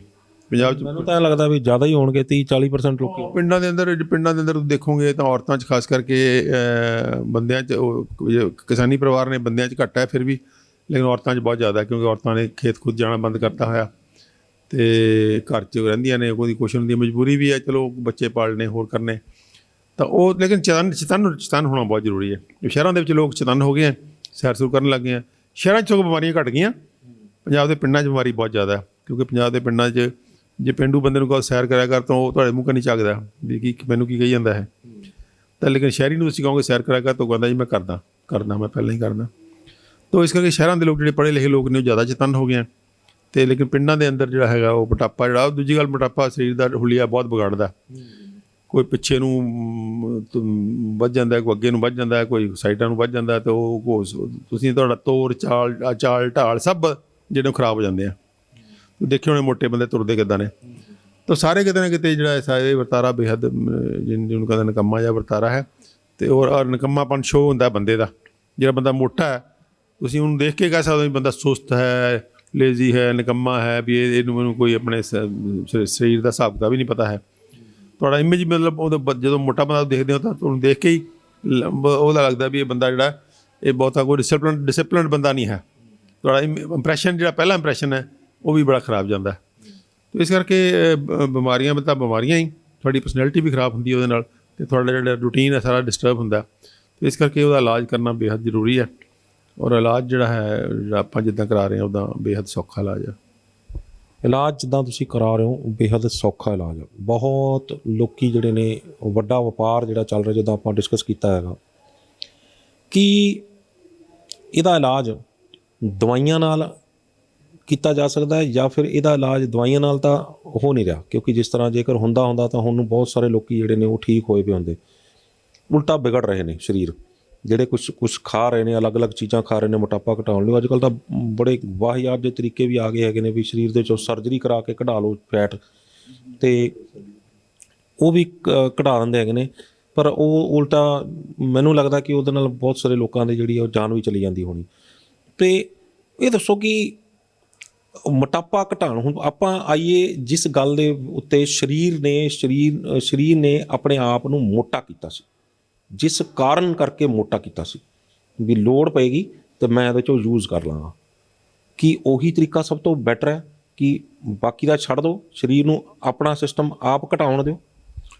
ਨਹੀਂ, ਅੱਜ ਦਾ ਮਨੁੱਖ ਜਿਹੜਾ ਇਹ ਇਕੱਲੇ ਇਹਦੇ 'ਤੇ ਨਿਰਭਰ ਨਹੀਂ ਕਰ ਸਕਦਾ, ਕਿਉਂਕਿ ਲਾਈਫ ਸਟਾਈਲ ਬੜਾ ਤਣਾਅ ਭਰਪੂਰ ਹੈ। ਬੰਦੇ ਨੂੰ ਭੱਜ ਦੌੜ ਬਹੁਤ ਕਰਨੀ ਪੈਂਦੀ ਹੈ। ਇਹ ਤੱਕ ਡਿਸਿਪਲਿਨ ਢੰਗ ਦੀ ਜਿਹੜੀ ਲਾਈਫ ਸਟਾਈਲ ਹੈ ਨਾ, ਉਹਨੂੰ ਅਡੋਪਟ ਕਰਨਾ ਬਹੁਤ ਜ਼ਰੂਰੀ ਹੈ। ਪਹਿਲੀ ਗੱਲ ਤਾਂ ਆਪਾਂ ਮੈਂ ਇਹ ਦੇਖ ਲਈਏ ਵੀ ਕਿਹੜੀ ਗੱਲ ਨਹੀਂ ਕਰਨੀ। ਜਿਵੇਂ ਤੁਸੀਂ ਜ਼ਿਕਰ ਕੀਤਾ ਸਰਜਰੀ ਦਾ, ਬੈਰੀਐਟ੍ਰਿਕ ਸਰਜਰੀ ਜਿਹੜੀ ਹੈ ਉਹਦੇ ਅੰਦਰ ਪੇਟ ਕੱਟ ਕੇ ਉਹਨੂੰ ਹਾਫ ਕਰ ਦਿੰਦੇ ਆ, ਬੰਦੇ ਦਾ ਪੇਟ ਹੀ ਕੱਟ ਦਿੰਦੇ ਆ ਤਾਂ ਕਿ ਬੰਦਾ ਖਾਣਾ ਖਾ ਹੀ ਨਾ ਸਕੇ ਪ੍ਰੋਪਰ। ਤਾਂ ਖਾਣਾ ਨਹੀਂ ਖਾ ਸਕਦਾ ਤਾਂ ਅਲਟੀਮੇਟਲੀ ਉਹ ਜਦੋਂ ਉਹਦਾ ਜੇ ਤੁਹਾਡੇ ਪੇਟ ਦਾ ਸਮਰੱਥਾ ਕਿਲੋ ਖਾਣਾ ਖਾਣ ਦੀ ਹੈ, ਕਿਲੋ ਸਟੋਰ ਕਰਨ ਦੀ, 1.5 ਕਿਲੋ ਸਟੋਰ ਕਰਨ ਦੀ, ਤਾਂ ਸਟੋਰ ਕਰਨ ਦੀ ਹੈ, ਤਾਂ ਉਹਨੂੰ ਕੱਟ ਕੇ ਜੇ ਤੁਸੀਂ ਅੱਧਾ ਕਰ ਦੋਗੇ ਤਾਂ ਉਹਦੇ ਪੌਣੇ ਕਿਲੋ ਤੋਂ ਬਾਅਦ ਤੁਸੀਂ ਖਾ ਨਹੀਂ ਸਕੋਗੇ। ਇਹਦਾ ਮਤਲਬ ਤੁਹਾਡਾ ਖਾਣਾ ਅੱਧਾ ਰਹਿ ਗਿਆ ਤਾਂ ਕੁਦਰਤੀ ਗੱਲ ਫਿਰ ਉਹ ਅੱਧਾ ਖਾਣੇ ਦੇ ਸਿਰ 'ਤੇ ਤੁਸੀਂ ਜਿਹੜਾ ਹੈ ਉਹ ਮੋਟਾਪਾ ਉਹ ਭਾਰ ਘਟਣਾ ਸ਼ੁਰੂ ਹੋ ਜਾਂਦਾ। ਉਹਦੇ ਨਾਲ ਭਾਰ ਤਾਂ ਘਟ ਜਾਂਦਾ, ਪਰ ਉਹਦੇ ਨਾਲ ਕੀ ਹੋਏਗਾ ਕਿ ਸਰੀਰ ਨੂੰ ਜਿਹੜੀ ਚੀਜ਼ ਚਾਹੀਦੀ ਹੈ, ਸਰੀਰ ਨੂੰ ਖਾਣੇ ਦੇ ਵਿੱਚ ਇਕੱਲਾ ਫੈਟ ਤਾਂ ਨਹੀਂ ਹੈ, ਫੈਟ ਪੈਦਾ ਕਰਨ ਵਾਲਾ ਖਾਣਾ ਤਾਂ ਨਹੀਂ ਹੈ, ਉਹਦੇ ਅੰਦਰ ਵਾਈਟਮਿਨਸ ਵੀ ਨੇ, ਉਹਦੇ ਅੰਦਰ ਮਿਨਰਲਸ ਵੀ ਨੇ, ਉਹਦੇ ਅੰਦਰ ਬਹੁਤ ਸਾਰੀਆਂ ਇਹੋ ਜਿਹੀਆਂ ਚੀਜ਼ਾਂ ਜਿਹੜੀਆਂ ਸਾਰੇ ਸਰੀਰ ਨੂੰ ਚਾਹੀਦੀਆਂ ਨੇ, ਉਹ ਉਨੀਆਂ ਹੀ ਚਾਹੀਦੀਆਂ ਨੇ ਜਿਹਦੇ ਵਾਸਤੇ ਉਹਦੇ ਹਿਸਾਬ ਨਾਲ ਸਰੀਰ ਨੇ ਪੇਟ ਨੂੰ ਬਣਾਇਆ ਸੀਗਾ। ਤੁਸੀਂ ਉਹ ਪੇਟ ਕੱਟਤਾ, ਪੇਟ ਇਹ ਸੋਚ ਕੇ ਕੱਟਤਾ ਵੀ ਇਹਦੇ ਅੰਦਰ ਮੋਟਾਪਾ ਪੈਦਾ ਕਰਨ ਵਾਲੇ ਖਾਣੇ ਜਿਹੜੇ ਨੇ ਉਹ ਘਟ ਜਾਣ, ਤਾਂ ਉਹ ਘਟ ਗਏ ਅਤੇ ਭਾਰ ਘਟ ਗਿਆ, ਲੇਕਿਨ ਬੰਦਾ ਜਲਦੀ ਮਰ ਜਾਂਦਾ। ਇਹ ਨੋਨ ਆ ਗਿਆ, ਉਹਦਾ ਨੋਨ ਸਾਈਡ ਇਫੈਕਟ ਹੈ ਕਿ ਬੰਦੇ ਦੀ ਲਾਈਫ ਜਿਹੜੀ ਹੈ ਉਹ ਘਟ ਜਾਂਦੀ ਹੈ ਉਹਦੇ ਨਾਲ, ਅਤੇ ਬੰਦੇ ਜਲਦੀ ਮਰਦੇ ਆ। ਸੋ ਇਸ ਕਰਕੇ ਬੈਰੀਐਟ੍ਰਿਕ ਸਰਜਰੀ ਕਰਾਉਣੀ, ਜਿਹੜੀ ਪੇਟ ਕੱਟ ਕਰਨਾ ਜਿਹੜਾ ਕਿਸੇ ਕੰਮ ਦਾ ਨਹੀਂ ਹੈ, ਪੇਟ ਕੱਟਦੇ ਆ। ਦੂਜੇ ਉਹਦੇ ਹੁੰਦਾ ਫਿਰ ਚਰਬੀ ਨੂੰ ਉਹ ਖਿੱਚ ਲੈਂਦੇ, ਸੱਕ ਕਰ ਲੈਂਦੇ ਆ, ਤਾਂ ਉਹ ਤਾਂ ਸਰਜਰੀ ਬਿਲਕੁਲ ਹੀ ਵਾਹੀਆਤ ਹੈ। ਮੈਂ ਸਮਝਦਾ ਕਿ ਵਾਹੀਆਤ ਨਹੀਂ ਹੈ, ਉਹ ਸਰਜਰੀ ਕਰਨੀ ਜਿਹੜੀ ਹੈ ਕ੍ਰਿਮੀਨਲ ਹੈ, ਕਿਉਂਕਿ ਜਿਹੜਾ ਹੈ ਸੌਖੇ ਤਰੀਕੇ ਉਪਲਬਧ ਨੇ। ਆਪਾਂ ਉਹ ਤਰੀਕਾ ਜਿਹੜਾ ਕਿ ਖਤਰਨਾਕ ਹੈ, ਜਿਹੜਾ ਕਿ ਔਖਾ ਹੈ, ਜਿਹਦੇ ਕਿ ਲੰਬੇ ਸਮੇਂ ਉਹਦੀ ਉਮਰ ਘਟਣੀ ਹੈ, ਕਿਉਂ ਅਡਾਪਟ ਕਰੀਏ ਜਦੋਂ ਸਾਡੇ ਕੋਲ ਆਸਾਨ ਤਰੀਕਾ ਉਹਦਾ ਉਪਲਬਧ ਹੈ। ਤਾਂ ਉਹ ਕਿਤੇ ਨਾ ਕਿਤੇ ਜਿਹੜਾ ਹੈ ਉਹ ਵਰਤਾਰਾ ਜਿਹੜਾ ਨਹੀਂ ਕਰਨਾ ਚਾਹੀਦਾ, ਸਰਜਰੀ ਬਿਲਕੁਲ ਨਹੀਂ ਕਰਵਾਉਣੀ ਚਾਹੀਦੀ। ਨੰਬਰ 2 'ਤੇ ਬਹੁਤ ਲੋਕ ਫਾਸਟਿੰਗ ਕਰਦੇ ਆ, ਡਾਈਟ ਘਟਾ ਦਿੰਦੇ ਆ, ਡਾਈਟਿੰਗ ਕਰਨ ਲੱਗ ਜਾਂਦੇ ਆ, ਘੱਟ ਦਿਓ ਖਾਓ ਹੀ ਘੱਟ, ਭੁੱਖੇ ਰਹੋ। ਇਹ ਤਰੀਕਾ ਵੀ ਫੇਲ ਹੋ ਚੁੱਕਿਆ। ਇਹ ਇੱਕਦਮ ਤਾਂ ਅਸਰ ਇਹਦਾ ਆਉਂਦਾ, ਤੁਸੀਂ ਮੰਨ ਲਓ ਨਿੰਬੂ ਪਾਣੀ ਪੀਣਾ ਸ਼ੁਰੂ ਕਰਤਾ, ਤੁਸੀਂ ਇਹੋ ਜਿਹਾ ਕਰਤਾ, ਆਪਣਾ ਡਾਈਟ ਘਟਾਤੀ, ਤਾਂ ਭਾਰ ਘਟ ਜਾਏਗਾ ਇੱਕਦਮ। ਲੇਕਿਨ ਉਹ ਕੀ ਹੋਏਗਾ ਜਦੋਂ ਸਰੀਰ ਦੇ ਅੰਦਰ ਕੋਈ ਕਮੀ ਪਈ ਉਹਦੀ ਕਿਸੇ ਐਸੇ ਖੁਰਾਕੀ ਤੱਤ ਦੀ ਜਿਹੜਾ ਕਿ ਸਰੀਰ ਨੂੰ ਚਾਹੀਦਾ ਸੀਗਾ, ਤਾਂ ਬਸ ਬਾਡੀ ਐਸਾ ਕਰੇਜ਼ ਪੈਦਾ ਕਰੇਗੀ ਖਾਣ ਦਾ, ਅੰਦਰੋਂ ਪਾਗਲਪਨ ਪੈਦਾ ਕਰੇਗੀ ਤਾਂ ਤੁਸੀਂ ਰੋਕ ਨਹੀਂ ਪਾਓਗੇ ਆਪਣੇ ਆਪ ਨੂੰ। ਕਿਉਂਕਿ ਦੇਖੋ ਬਾਡੀ ਦੇ ਅੰਦਰ ਮੰਨ ਲਓ ਇੱਕ ਤੱਤ ਦੀ ਕਮੀ ਹੋ ਗਈ, ਕਿਸੇ ਇੱਕ ਤੱਤ ਦੀ ਕਮੀ ਹੋ ਗਈ, ਤਾਂ ਬਾਡੀ ਕੋਲ ਕੀ ਟੂਲ ਹੈ ਤੁਹਾਨੂੰ ਇਹ ਇਸ਼ਾਰਾ ਕਰਨ ਦਾ ਵੀ ਮੇਰੇ 'ਚ ਕਮੀ ਹੋ ਰਹੀ ਹੈ ਅਤੇ ਮੈਨੂੰ ਚਾਹੀਦਾ ਦਿਓ ਹੋਰ। ਬਾਡੀ ਕੋਲ ਇੱਕੋ ਭੁੱਖ ਵਧਾ ਦੇਗੀ ਤੁਹਾਡੀ ਉਹ, ਠੀਕ ਹੈ ਨਾ। ਉਹ ਭੁੱਖ ਐਸੀ ਵਧਾਏਗੀ, ਐਸੇ ਢੰਗ ਨਾਲ ਵਧਾਏਗੀ ਕਿ ਤੁਸੀਂ ਤੁਹਾਡੇ ਸਾਹਮਣੇ ਖਾਣਾ ਆ ਗਿਆ ਤਾਂ ਤੁਸੀਂ ਆਪਣੇ ਨੂੰ ਕੰਟਰੋਲ ਨਹੀਂ ਕਰ ਪਾਓਗੇ। ਅਤੇ ਉਹ ਹੁੰਦਾ ਕੀ, ਤੁਸੀਂ ਬਹੁਤੀ ਵਾਰੀ ਪਾਓਗੇ ਕਿ ਬੰਦੇ ਨੇ ਡਾਈਟਿੰਗ ਕੀਤੀ, ਭਾਰ ਘਟ ਗਿਆ, ਪਰ ਬਾਅਦ 'ਚ ਭਾਰ ਉਲਟਾ ਜ਼ਿਆਦਾ ਵੱਧ ਗਿਆ। ਕਿਉਂ? ਕਿਉਂਕਿ ਸਰੀਰ ਨੇ ਉਹ ਪਾਗਲਪਨ ਪੈਦਾ ਕਰਤਾ, ਖਾਣ ਦਾ ਪਾਗਲਪਨ ਪੈਦਾ ਕਰਤਾ। ਤਾਂ ਉਹ ਕਿਤੇ ਨਾ ਕਿਤੇ ਜਿਹੜਾ ਵਰਤਾਰਾ ਹੈ ਉਹ ਨਹੀਂ, ਡਾਈਟਿੰਗ ਵਾਲਾ ਵਰਤਾਰਾ ਨਹੀਂ ਕਰਨਾ। ਨੰਬਰ 2 ਤੇ ਬਹੁਤ ਸਾਰੇ ਲੋਕ ਓਵਰ ਐਕਸਰਸਾਈਜ਼ ਕਰਨ ਲੱਗ ਜਾਂਦੇ ਆ। ਕੋਈ ਦੇ ਐਕਸਰਸਾਈਜ਼ ਤੇ 4-4 ਘੰਟੇ ਐਕਸਰਸਾਈਜ਼, ਉਹ ਵੀ ਆਪਣੇ ਆਪ 'ਚ ਬਹੁਤ ਮਾੜਾ ਵਰਤਾਰਾ। ਉਹਦੇ ਨਾਲ ਇੰਜਰੀ ਹੋ ਜਾਂਦੀ ਹੈ, ਬਾਡੀ ਜਿਹੜੀ ਐਗਜ਼ੌਸਟ ਹੋ ਜਾਂਦੀ ਹੈ, ਅਤੇ ਉਹ ਵੀ ਕੋਈ ਬਹੁਤਾ ਵਧੀਆ ਵਰਤਾਰਾ ਨਹੀਂ ਹੈ। ਬਾਡੀ ਅਲਟੀਮੇਟਲੀ ਬਗਾਵਤਬਾਗੀ ਹੋ ਜਾਂਦੀ ਹੈ। ਤਾਂ ਓਵਰ ਐਕਸਰਸਾਈਜ਼, ਸਿਰਫ ਓਵਰ ਐਕਸਰਸਾਈਜ਼ ਕਹਿ ਰਿਹਾ ਮੈਂ, ਐਕਸਰਸਾਈਜ਼ ਨਹੀਂ ਕਹਿ ਰਿਹਾ। ਐਕਸਰਸਾਈਜ਼ ਹੈਲਥ ਵਾਸਤੇ ਕਰਨੀ ਹੈ। ਓਵਰ ਐਕਸਰਸਾਈਜ਼ ਇਹ ਸੋਚ ਕੇ ਕਿ ਮੈਂ ਭਾਰ ਘਟਾਉਣਾ, ਐਕਸਰਸਾਈਜ਼ ਨਹੀਂ ਕਰਨੀ, ਓਵਰ ਐਕਸਰਸਾਈਜ਼ ਨਹੀਂ ਕਰਨੀ, ਨਾ ਡਾਈਟਿੰਗ ਕਰਨੀ ਹੈ। ਦੋਨੋਂ ਬੜੇ ਅਨਸਾਇੰਟਿਫਿਕ ਤਰੀਕੇ ਨੇ, ਨਹੀਂ ਕਰਨੇ ਹੁੰਦੇ। ਬਸ ਉਹਦੇ ਦੇ ਨਾਲ ਜਿਹੜਾ ਖਾਣਾ ਪੀਣਾ, ਮਤਲਬ ਰਾਈਟ ਫੂਡ, ਨੋ ਡਾਈਟਿੰਗ। ਸਾਡਾ ਸਲੋਗਨ ਕੀ ਹੈ? No dieting but right food, no wrong food. Wrong food is the basis of obesity.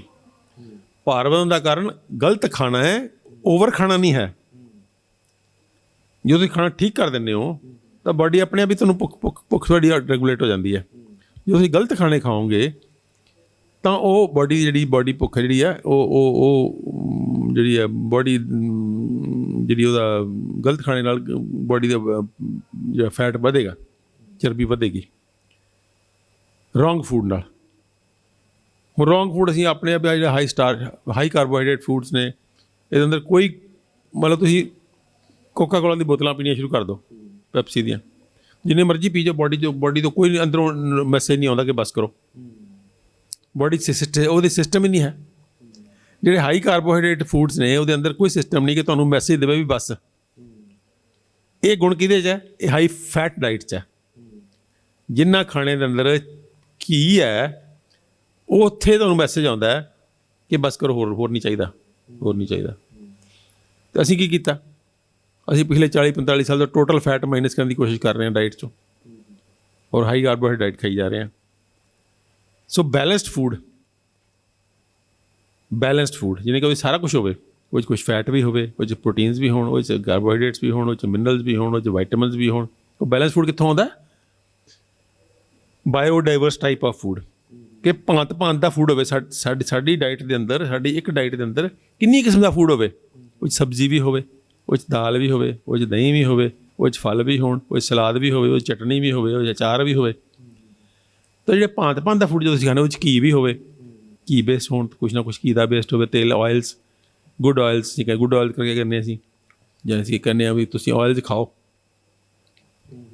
ਹੁਣ ਤਾਂ ਕਈ ਗਏ ਵੀ ਨਹੀਂ ਆਇਲ ਖਾਣਾ, ਅਤੇ ਲੋੜ ਹੀ ਨਹੀਂ ਆਇਲ ਖਾਣ ਦੀ। ਆਇਲ ਜਿਹੜੇ ਖਾਣਾ ਉਹ ਤੁਸੀਂ ਹੈਰਾਨ ਹੋ ਜਾਓਗੇ, ਜਿਨ੍ਹਾਂ ਲੋਕਾਂ ਦੇ ਪੇਟ ਦੀ ਚਰਬੀ ਨਹੀਂ ਘਟਦੀ, ਅਸੀਂ ਉਹਨਾਂ ਨੂੰ ਕਹਿੰਦੇ ਨਾਰੀਅਲ ਦਾ ਤੇਲ ਖਾਓ। ਨਾਰੀਅਲ ਦਾ ਤੇਲ ਖਾਣ ਨਾਲ ਪੇਟ ਦੀ ਚਰਬੀ ਉੱਡ ਜਾਂਦੀ ਹੈ। ਤੇ ਇਸ ਕਰਕੇ ਨਾਰੀਅਲ ਦਾ ਤੇਲ ਖਾਣ ਨਾਲ ਮੋਟਾਪਾ ਘਟ ਜਾਂਦਾ? ਪੇਟ ਦੀ ਚਰਬੀ ਖਾਸ ਕਰਕੇ। ਮੋਟਾਪਾ ਦਾ ਅੱਜ ਕੱਲ੍ਹ ਆਪਾਂ ਜਿਹੜਾ ਜੇਕਰ ਕਿਸੇ ਨੂੰ ਦੇਖ ਕੇ ਕਿਹਾ ਜਾਵੇ ਮੋਟਾ ਹੈ ਤਾਂ ਉਹਨੂੰ ਢਿੱਡ ਤੋਂ ਹੀ ਅੰਦਾਜ਼ਾ ਲੈਂਦਾ। ਹਾਂ, ਸੋ ਖਾਸ ਕਰਕੇ ਕਿਉਂਕਿ ਬਾਕੀ ਗੱਲਾਂ ਨਾਲ ਬਾਕੀ ਚਰਬੀ ਕਈ ਵਾਰੀ ਘਟ ਜਾਂਦੀ ਹੈ, ਲੇਕਿਨ ਪੇਟ ਦੀ ਚਰਬੀ ਨਹੀਂ ਜਾਂਦੀ, ਕਿ ਉਹ ਪੇਟ ਦੀ ਵਰਜਿਸ਼ ਨਹੀਂ ਬਹੁਤੀ ਹੋ ਸਕਦੀ। ਲੱਤਾਂ ਬਾਹਾਂ ਤੁਸੀਂ ਵਰਜਿਸ਼ ਕਰ ਲਓਗੇ, ਲੱਤਾਂ ਬਾਹਾਂ ਦਾ ਫੈਟ ਮੰਨ ਲਓ ਤੁਸੀਂ ਉਹ ਘਟਾ ਲਿਆ, ਉੱਥੇ ਪੱਠੇ ਬਣ ਗਏ ਤੁਹਾਡੇ, ਪੇਟ ਤੋਂਦ ਨਹੀਂ ਘਟਦੀ। ਆਹ ਜਿਹੜੀ ਸਾਈਡਾਂ ਦੇ ਵੱਖੀਆਂ ਦਾ ਪੇਟ ਹੁੰਦਾ, ਮੇਰੀਆਂ ਆਪਣੀਆਂ ਵੱਖੀਆਂ ਦਾ ਨਹੀਂ ਸੀ ਘਟਦਾ ਹੁੰਦਾ। ਜਦੋਂ ਦਾ ਮਿਲਟਸ ਖਾਣੇ ਸ਼ੁਰੂ ਕੀਤੇ ਉਦੋਂ ਉੜ ਹੀ ਗਿਆ। ਬੜੀ ਵਰਜਿਸ਼ ਕਰਕੇ ਦੇਖ ਲਈ, ਉਹ ਵੱਖੀਆਂ ਵਾਲਾ ਫੈਟ ਇਕੱਠਾ ਹੋਇਆ ਸੀ ਜਿਹੜਾ ਜਾਂਦਾ ਹੀ ਨਹੀਂ ਸੀਗਾ, ਲੇਕਿਨ ਵੱਖੀਆਂ ਦਾ ਫੈਟ ਵੀ ਜਿਹੜਾ ਗੁੱਡ ਫੂਡ ਨਾਲ ਘਟ ਗਿਆ। ਤਾਂ ਇਸ ਕਰਕੇ ਜਿਹੜਾ ਗੁੱਡ ਫੂਡ ਹੈ ਉਹਦੇ 'ਚ ਤੇਲਾਂ ਦੀ ਵੀ ਆਪਣੀ ਮਹੱਤਤਾ ਹੈ। ਤੇਲਾਂ ਤੋਂ ਨਫ਼ਰਤ ਕਰਨ ਦੀ ਲੋੜ ਨਹੀਂ ਹੈ। ਤੇਲ ਕਿੱਦਾਂ ਖਾਣੇ ਆ ਉਹਦੀ ਆਪਾਂ ਕਿਸੇ ਵੱਖਰੇ ਵੀਡੀਓ 'ਚ ਗੱਲ ਕਰ ਲਾਂਗੇ ਕਿ ਕਿਹੜੇ ਤੇਲ ਕਿੱਦਾਂ ਖਾਣੇ ਚਾਹੀਦੇ ਆ। ਉਹ ਵੀ ਬਹੁਤ ਜ਼ਰੂਰੀ ਹੈ। ਲੇਕਿਨ ਜਿਹੜਾ ਸਾਨੂੰ ਪਿਛਲੇ 40-45 ਸਾਲ ਤੋਂ ਐਂਟੀ ਫੈਟ ਕਰਤਾ, ਉਹ ਬਹੁਤ ਹੀ ਅਨਸਾਇੰਟੀਫਿਕ ਹੈ। ਤਾਂ ਉਹ ਬੋਗਸ ਜੀ ਰਿਸਰਚ ਸੀਗੀ ਜਿਹੜੀ ਕਿ ਹੁਣ ਗਲਤ ਸਿੱਧ ਹੋ ਚੁੱਕੀ ਆ ਕਿ ਫੈਟ ਬਿਲਕੁਲ ਡਾਈਟ 'ਚੋਂ ਮਾਈਨਸ ਕਰਨੇ ਆ, ਫੈਟ ਦਾ ਕੋਈ ਰੋਲ ਨਹੀਂ ਹੈ। ਸੋ ਉਲਟਾ ਆ ਗਿਆ ਹੁਣ, ਜੇ ਕੋਈ ਨੁਕਸਾਨ ਕਰਦਾ ਫੂਡ ਤਾਂ ਉਹ ਹੈ high carbohydrate foods. High fat food ਨੁਕਸਾਨ ਨਹੀਂ ਕਰਦੇ। ਸਭ ਤੋਂ ਜ਼ਿਆਦਾ ਨੁਕਸਾਨਦੇਹ ਫੂਡ ਹੈ ਹਾਈ ਕਾਰਬੋਹਾਈਡਰੇਟ ਡਾਈਟ, ਉਸ ਤੋਂ ਬਾਅਦ ਹੈ ਹਾਈ ਪ੍ਰੋਟੀਨ ਡਾਈਟ। ਸੋ ਦੋਨੋਂ ਅਵੋਇਡ ਕਰਨੇ ਅਸੀਂ। ਹਾਈ ਕਾਰਬੋਹਾਈਡਰੇਟ ਤਾਂ ਬਿਲਕੁਲ ਹੀ ਨਹੀਂ ਖਾਣੀ, ਹਾਈ ਪ੍ਰੋਟੀਨ ਡਾਈਟ ਵੀ ਨਹੀਂ ਖਾਣੀ, ਲੇਕਿਨ ਕਾਰਬੋਹਾਈਡਰੇਟ ਮਾਈਨਸ ਵੀ ਨਹੀਂ ਕਰਨੇ। ਕਾਰਬੋਹਾਈਡਰੇਟ ਉਹਨੇ ਖਾਣੇ ਆ ਕਿਉਂਕਿ ਕਾਰਬੋਹਾਈਡਰੇਟ ਤਾਂ ਸਸਤਾ ਫੂਡ ਹੈ, ਬਹੁਤ ਵਧੀਆ ਗੱਲ ਹੈ, ਇੱਕ ਉਹਦੇ ਤੋਂ ਜਿਹੜੀ ਗਲੂਕੋਸ ਬਣਨੀ ਹੈ ਉਹ ਤੋਂ ਬਹੁਤ ਆਸਾਨੀ ਨਾਲ ਬਣ ਜਾਣੀ ਹੈ। ਤਾਂ ਕਾਰਬੋਹਾਈਡਰੇਟ ਵੀ ਹੋਣੇ ਚਾਹੀਦੇ ਆ ਫੂਡ 'ਚ, ਲੇਕਿਨ ਬੈਲੈਂਸਡ। ਸੋ ਕਾਰਬੋਹਾਈਡਰੇਟ, ਪ੍ਰੋਟੀਨ ਤੇ ਫੈਟ ਦਾ ਇੱਕ ਬੈਲੈਂਸ ਹੋਣਾ ਚਾਹੀਦਾ ਡਾਈਟ ਦੇ ਅੰਦਰ, ਤਿੰਨੋਂ ਚੀਜ਼ਾਂ ਦਾ। ਤਿੰਨੋਂ ਮੇਜਰ ਕੰਪੋਨੈਂਟ ਨੇ ਖਾਣੇ ਦੇ, ਤਿੰਨਾਂ ਦਾ ਕੰਪੋਨੈਂਟ ਉਹ ਅਸੀਂ ਡਾਈਟ ਦਾ ਪਲਾਨ ਕਰਦੇ ਹਾਂ ਕਿ ਆਹ ਡਾਈਟ ਖਾਈਏ ਆਪਾਂ ਤਾਂ ਇਹ ਤਿੰਨੇ ਬੈਲੈਂਸਡ ਨੇ, ਤਿੰਨੇ ਬੈਲੈਂਸ ਹੋ ਜਾਂਦੇ ਆ। ਸੋ ਉਹ ਬੈਲੈਂਸ ਫੂਡ ਆਪਾਂ ਖਾਵਾਂਗੇ ਤਾਂ ਜਿਹੜਾ ਉਹ ਸਾਡੇ ਕੋਲੇ ਉਹਦਾ ਨਹੀਂ। ਸੋ ਜਦੋਂ ਅਸੀਂ ਬੈਲੈਂਸ ਫੂਡ ਦਿੰਦੇ ਹਾਂ ਤਾਂ ਉਸ ਬੈਲੈਂਸ ਫੂਡ ਦੇ ਨਾਲ ਭਾਰ ਆਪਣੇ ਆਪ ਹੀ ਘਟਣਾ ਸ਼ੁਰੂ ਹੋ ਜਾਂਦਾ। 3 kilo, 4 kilo, 5 kilo, 7 kilo per month ਵੀ ਘਟਾ ਕੇ ਸਾਡੇ ਕੋਲ ਪੇਸ਼ੈਂਟ ਆ ਰਹੇ ਆ। 7 ਕਿਲੋ ਘਟ ਗਿਆ ਜੀ ਇੱਕ ਮਹੀਨੇ 'ਚ, ਇੱਕ ਮਹੀਨੇ 'ਚ, ਬਿਨਾਂ ਭੁੱਖੇ ਰਹੇ, ਫੁੱਲ ਖਾ ਕੇ, ਰੱਜ ਕੇ ਖਾ ਕੇ ਵੀ। ਬੈਲੈਂਸ ਫੂਡ ਕੀ ਹੈ? ਅਤੇ ਉਹਦੇ 'ਚ ਅਸੀਂ ਬਰੀਜ ਨੂੰ ਖਾਸ ਤੌਰ 'ਤੇ ਕਹਿੰਦੇ ਹਾਂ ਕਿ ਭੁੱਖੇ ਨਹੀਂ ਰਹਿਣਾ, ਖਾਣਾ ਰੱਜ ਕੇ ਹੈ, ਡਾਈਟਿੰਗ ਨਹੀਂ ਕਰਨੀ, ਲੇਕਿਨ ਬੈਲੈਂਸਡ ਫੂਡ ਖਾਣਾ। ਬੈਲੈਂਸ ਫੂਡ ਦੇ ਵਿੱਚ ਅਸੀਂ 50% ਰॉ ਫੂਡ ਦੇ ਅੰਦਰ ਤੁਹਾਡੇ ਫਲ, ਸਬਜ਼ੀਆਂ, ਉਸ ਤੋਂ ਬਾਅਦ ਸਪਰਾਊਟਸ, ਚਟਨੀਆਂ, ਜੂਸਿਸ, ਕਾੜੇ ਤਾਂ ਚਲੋ ਰॉ ਫੂਡ ਨਾ ਹੋਏ ਤਾਂ ਕੁਕਡ ਫੂਡ ਹੈ, ਉਹ ਤਾਂ ਮੈਡੀਸਨਲ ਪਲਾਂਟਸ 'ਚੋਂ ਆ ਗਏ ਨਾ। ਤਾਂ ਜਿਹੜੇ ਰॉ ਫੂਡ ਨੇ ਉਹ ਹੈਗੇ ਤੁਹਾਡੇ ਇਹ ਫਲ। ਮਿੱਠੇ ਹੋ ਗਏ ਤਾਂ ਫਲ ਹੈ, ਜੇ ਫਿੱਕੇ ਹੋ ਗਏ ਤਾਂ ਸਲਾਦ ਹੈ, ਠੀਕ ਹੈ। ਫਿਰ ਚਟਨੀ ਹੈ, ਅਚਾਰ ਹੈ, ਸਪਰਾਊਟਸ ਹੈ, ਨਟਸ ਹੈ, ਇਹ ਰॉ ਫੂਡ ਹੋ ਗਿਆ। ਕੁਕਡ ਫੂਡ ਦੇ ਵਿੱਚ ਅਸੀਂ ਕਹਿੰਦੇ ਹਾਂ ਜਿਹੜੇ ਗ੍ਰੇਨਸ ਨੇ ਤੁਹਾਡੇ, ਜਿਹੜੇ ਗ੍ਰੇਨਸ ਨੂੰ ਅਸੀਂ ਤਿੰਨ 'ਚ ਕੈਟੇਗਰਾਈਜ਼ ਕਰਦੇ ਹਾਂ। ਜਿਹੜਾ ਕਿ ਡਾਕਟਰ ਖਾਦਰਵਲੀ ਨੇ ਸ਼ੁਰੂ ਕੀਤੀ ਸੀ ਗੱਲ, ਉਹਨੂੰ ਸਾਰੇ ਅਸੀਂ ਬਿਲਕੁਲ ਸਾਇੰਟੀਫਿਕ ਮੰਨਦੇ ਹਾਂ ਕਿ ਗ੍ਰੇਨ 3 ਤਰ੍ਹਾਂ ਦੇ ਨੇ: ਪੋਜ਼ੀਟਿਵ ਗ੍ਰੇਨਸ, ਨਿਊਟਰਲ ਗ੍ਰੇਨਸ ਅਤੇ ਨੈਗੇਟਿਵ ਗ੍ਰੇਨਸ। ਨੈਗੇਟਿਵ ਗ੍ਰੇਨਸ ਸਿਰਫ 2 ਹੀ ਨੇ: ਵਾਈਟ ਰਾਈਸ ਇਨ ਜਨਰਲ ਅਤੇ ਵਾਈਟ ਰਾਈਸ ਪਰਟੀਕੂਲਰਲੀ, ਅਤੇ ਇੱਕ ਕਣਕ। 2 ਗ੍ਰੇਨ ਜਿਹੜੇ ਨੇ। ਰਾਈਸ ਖਾਸ ਕਰਕੇ ਜਿਹੜੀ ਅੱਜ ਦੀ ਰਾਈਸ ਹੈ, ਜਿਹੜੀ ਹਾਈਬ੍ਰਿਡ ਕਣਕ, ਜਿਹੜੀ ਹਾਈਬ੍ਰਿਡ ਕਣਕ ਹੈ, ਖਾਸ ਕਰਕੇ ਜ਼ਿਆਦਾ ਨੋਟੋਰੀਅਸ ਹੈ। ਤਾਂ ਵੈਸੇ ਤਾਂ ਇਕੱਲੀ ਕਣਕ ਮੈਨੂੰ ਯਾਦ ਹੈ ਬਚਪਨ 'ਚ ਵੀ ਮੈਂ ਸੁਣਦਾ ਹੁੰਦਾ ਸੀਗਾ ਕਿ ਜਿਹਨੇ ਗੋਗੜ ਵਧਾਉਣੀ ਹੈ ਉਹ ਇਕੱਲੀ ਕਣਕ ਖਾਓ। ਸਾਡੇ ਬਚਪਨ 'ਚ ਵੀ ਜਿਹੜਾ ਕਣਕ ਇਕੱਲੀ ਨਹੀਂ ਖਾਣ ਨੂੰ ਮਾੜਾ ਮੰਨਿਆ ਜਾਂਦਾ ਸੀਗਾ। ਅਤੇ ਅਸੀਂ ਮੇਰੇ ਪਿੰਡ ਦੇ ਅੰਦਰ ਕਣਕ, ਬਾਜਰਾ ਅਤੇ ਛੋਲੇ, ਇਹਨੂੰ ਬੇਰੜਾ ਕਹਿੰਦੇ ਸੀਗੇ, ਬੇਰੜਾ, ਇਹਦੀ ਖਾਸ ਪ੍ਰਪੋਰਸ਼ਨ ਹੁੰਦੀ ਸੀ ਵੀ ਇੰਨੇ % ਕਣਕ, ਇੰਨੇ % ਜੌਂ, ਇੰਨੇ % ਛੋਲੇ। ਉੱਦਾਂ ਹੀ ਬੀਜਦੇ ਸੀਗੇ, ਉੱਦਾਂ ਹੀ ਉਹਨੂੰ ਵੱਢ ਲੈਂਦੇ ਸੀ, ਉੱਦਾਂ ਹੀ ਪਿਆ ਲੈਂਦੇ ਸੀ, ਛਾਣਦੇ ਵੀ ਨਹੀਂ ਸੀਗੇ। ਤਾਂ ਉਹਦੀ ਰੋਟੀ ਬੜੀ ਕਮਾਲ ਦੀ ਰੋਟੀ ਬਣਦੀ ਹੁੰਦੀ ਸੀਗੀ। ਅਤੇ ਉਹ ਕਹਿੰਦੇ ਸੀ ਜਿਹੜਾ ਮਿਹਨਤਕਸ਼ ਬੰਦਾ ਹੈ, ਜਿਹਨੇ ਆਪਣਾ ਸਰੀਰ ਠੀਕ ਰੱਖਣਾ, ਉਹ ਬੇੜੇ ਦੀ ਰੋਟੀ ਖਾਓ। ਅਤੇ ਬੇੜੇ ਦੀ ਰੋਟੀ ਖਾਂਦੇ ਸੀਗੇ।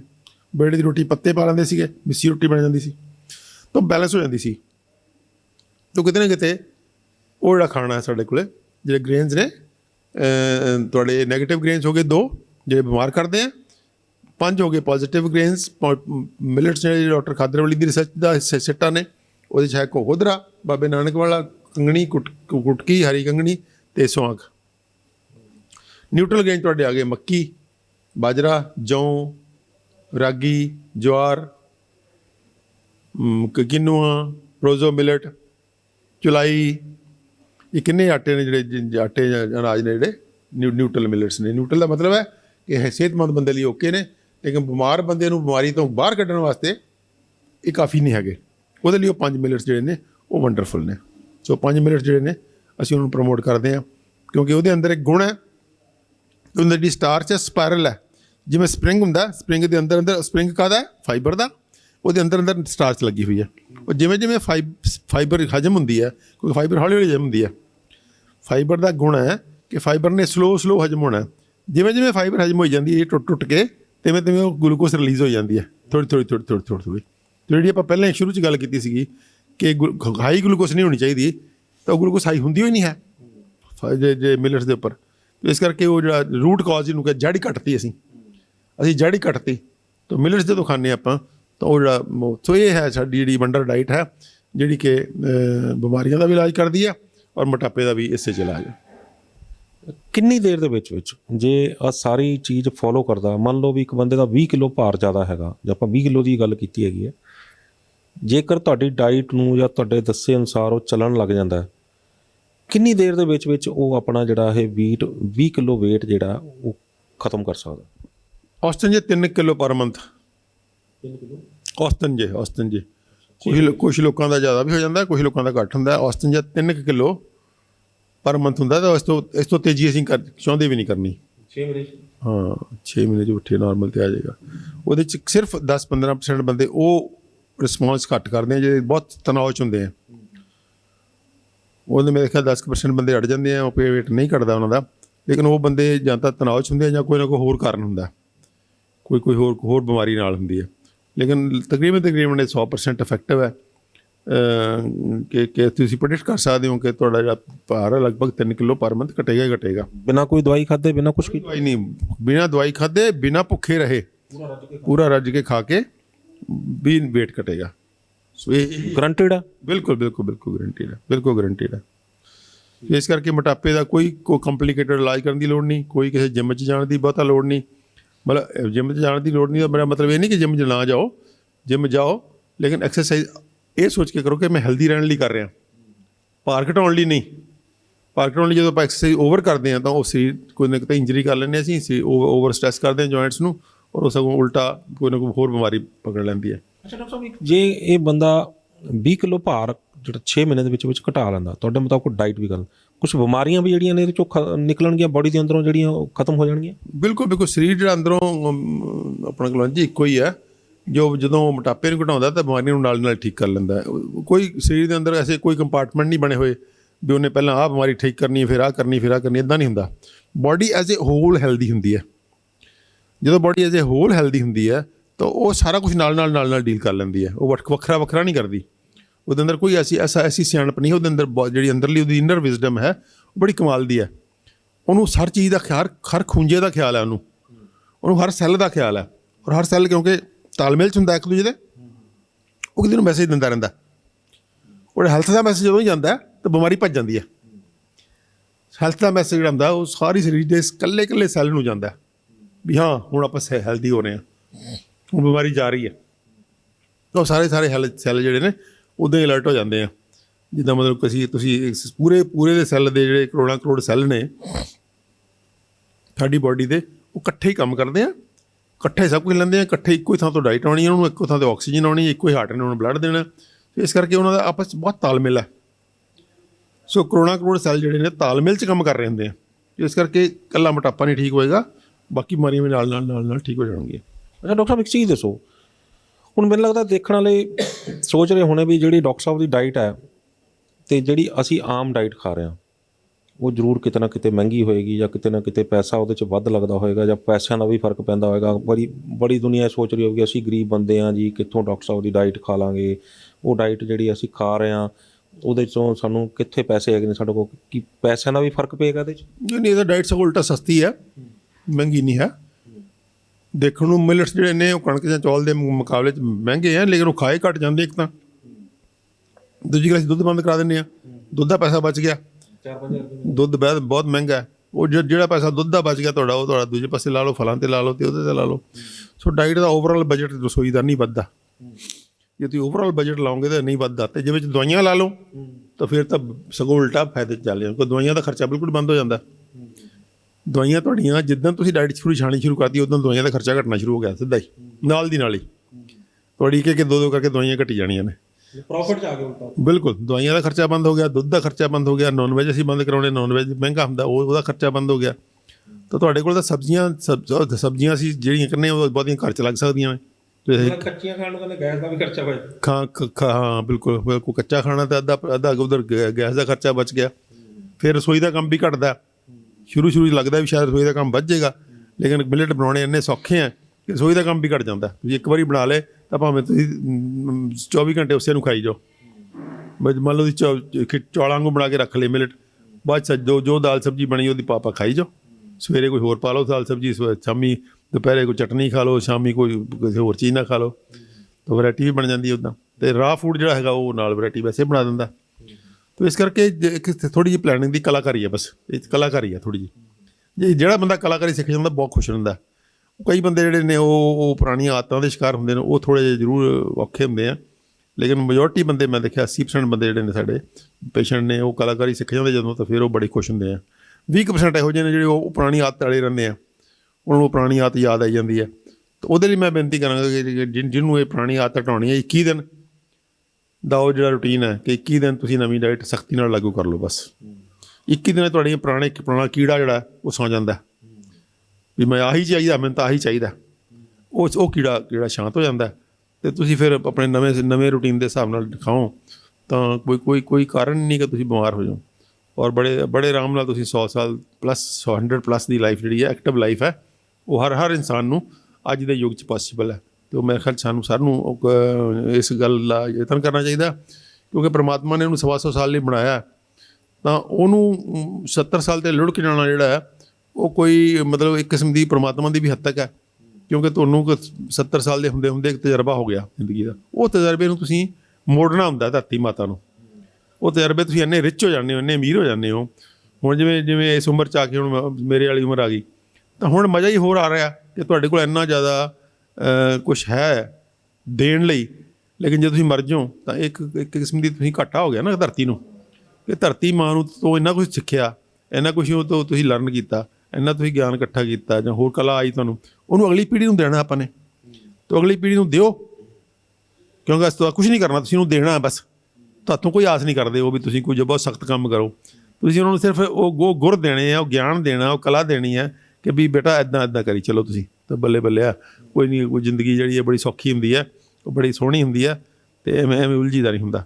ਤਾਂ ਉਹ ਮੈਂ ਸਮਝਦਾ ਕਿ 100 ਸਾਲ 100 ਪਲੱਸ ਜਿਉਣਾ ਜਿਹੜਾ ਇਹ ਬੇਹੱਦ ਜ਼ਰੂਰੀ ਹੈ ਅਤੇ ਮੈਂ ਸਮਝਦਾ ਹਰ ਬੰਦੇ ਦੀ ਇੱਕ ਧਾਰਮਿਕ ਡਿਊਟੀ ਵੀ ਹੈ ਪਰਮਾਤਮਾ ਪ੍ਰਤੀ, ਕੁਦਰਤ ਪ੍ਰਤੀ, ਧਰਤੀ ਮਾਂ ਪ੍ਰਤੀ ਕਿ ਤੁਸੀਂ ਪੂਰੇ ਆਪਣੀ ਜ਼ਿੰਦਗੀ ਜੀਓ ਔਰ ਜੋ ਤੁਹਾਨੂੰ ਕੁਦਰਤ ਨੇ, ਪਰਮਾਤਮਾ ਨੇ, ਧਰਤੀ ਨੇ ਪਾਲਿਆ ਤੁਹਾਨੂੰ ਹੁਣ ਜੇ ਮੈਂ ਆਪਣੀ ਪਰਸਨਲ ਨਿੱਜੀ ਕਰਾਂ ਤਾਂ ਮੈਂ ਤਾਂ ਸੋਚ ਕੇ ਦੇਖੀਏ ਤੇ 70 ਸਾਲ ਕੁਦਰਤ ਨੇ ਐਂ ਪਾਲਿਆ ਜਿਵੇਂ ਬੱਚੇ ਨੂੰ ਗੋਦੀ ਚੱਕ ਕੇ ਪਾਲੀਦਾ। ਅਤੇ ਹੁਣ ਸਾਡਾ ਫਰਜ਼ ਨਹੀਂ ਕਿ ਅਸੀਂ ਉਹਨੂੰ ਮੋੜੀਏ।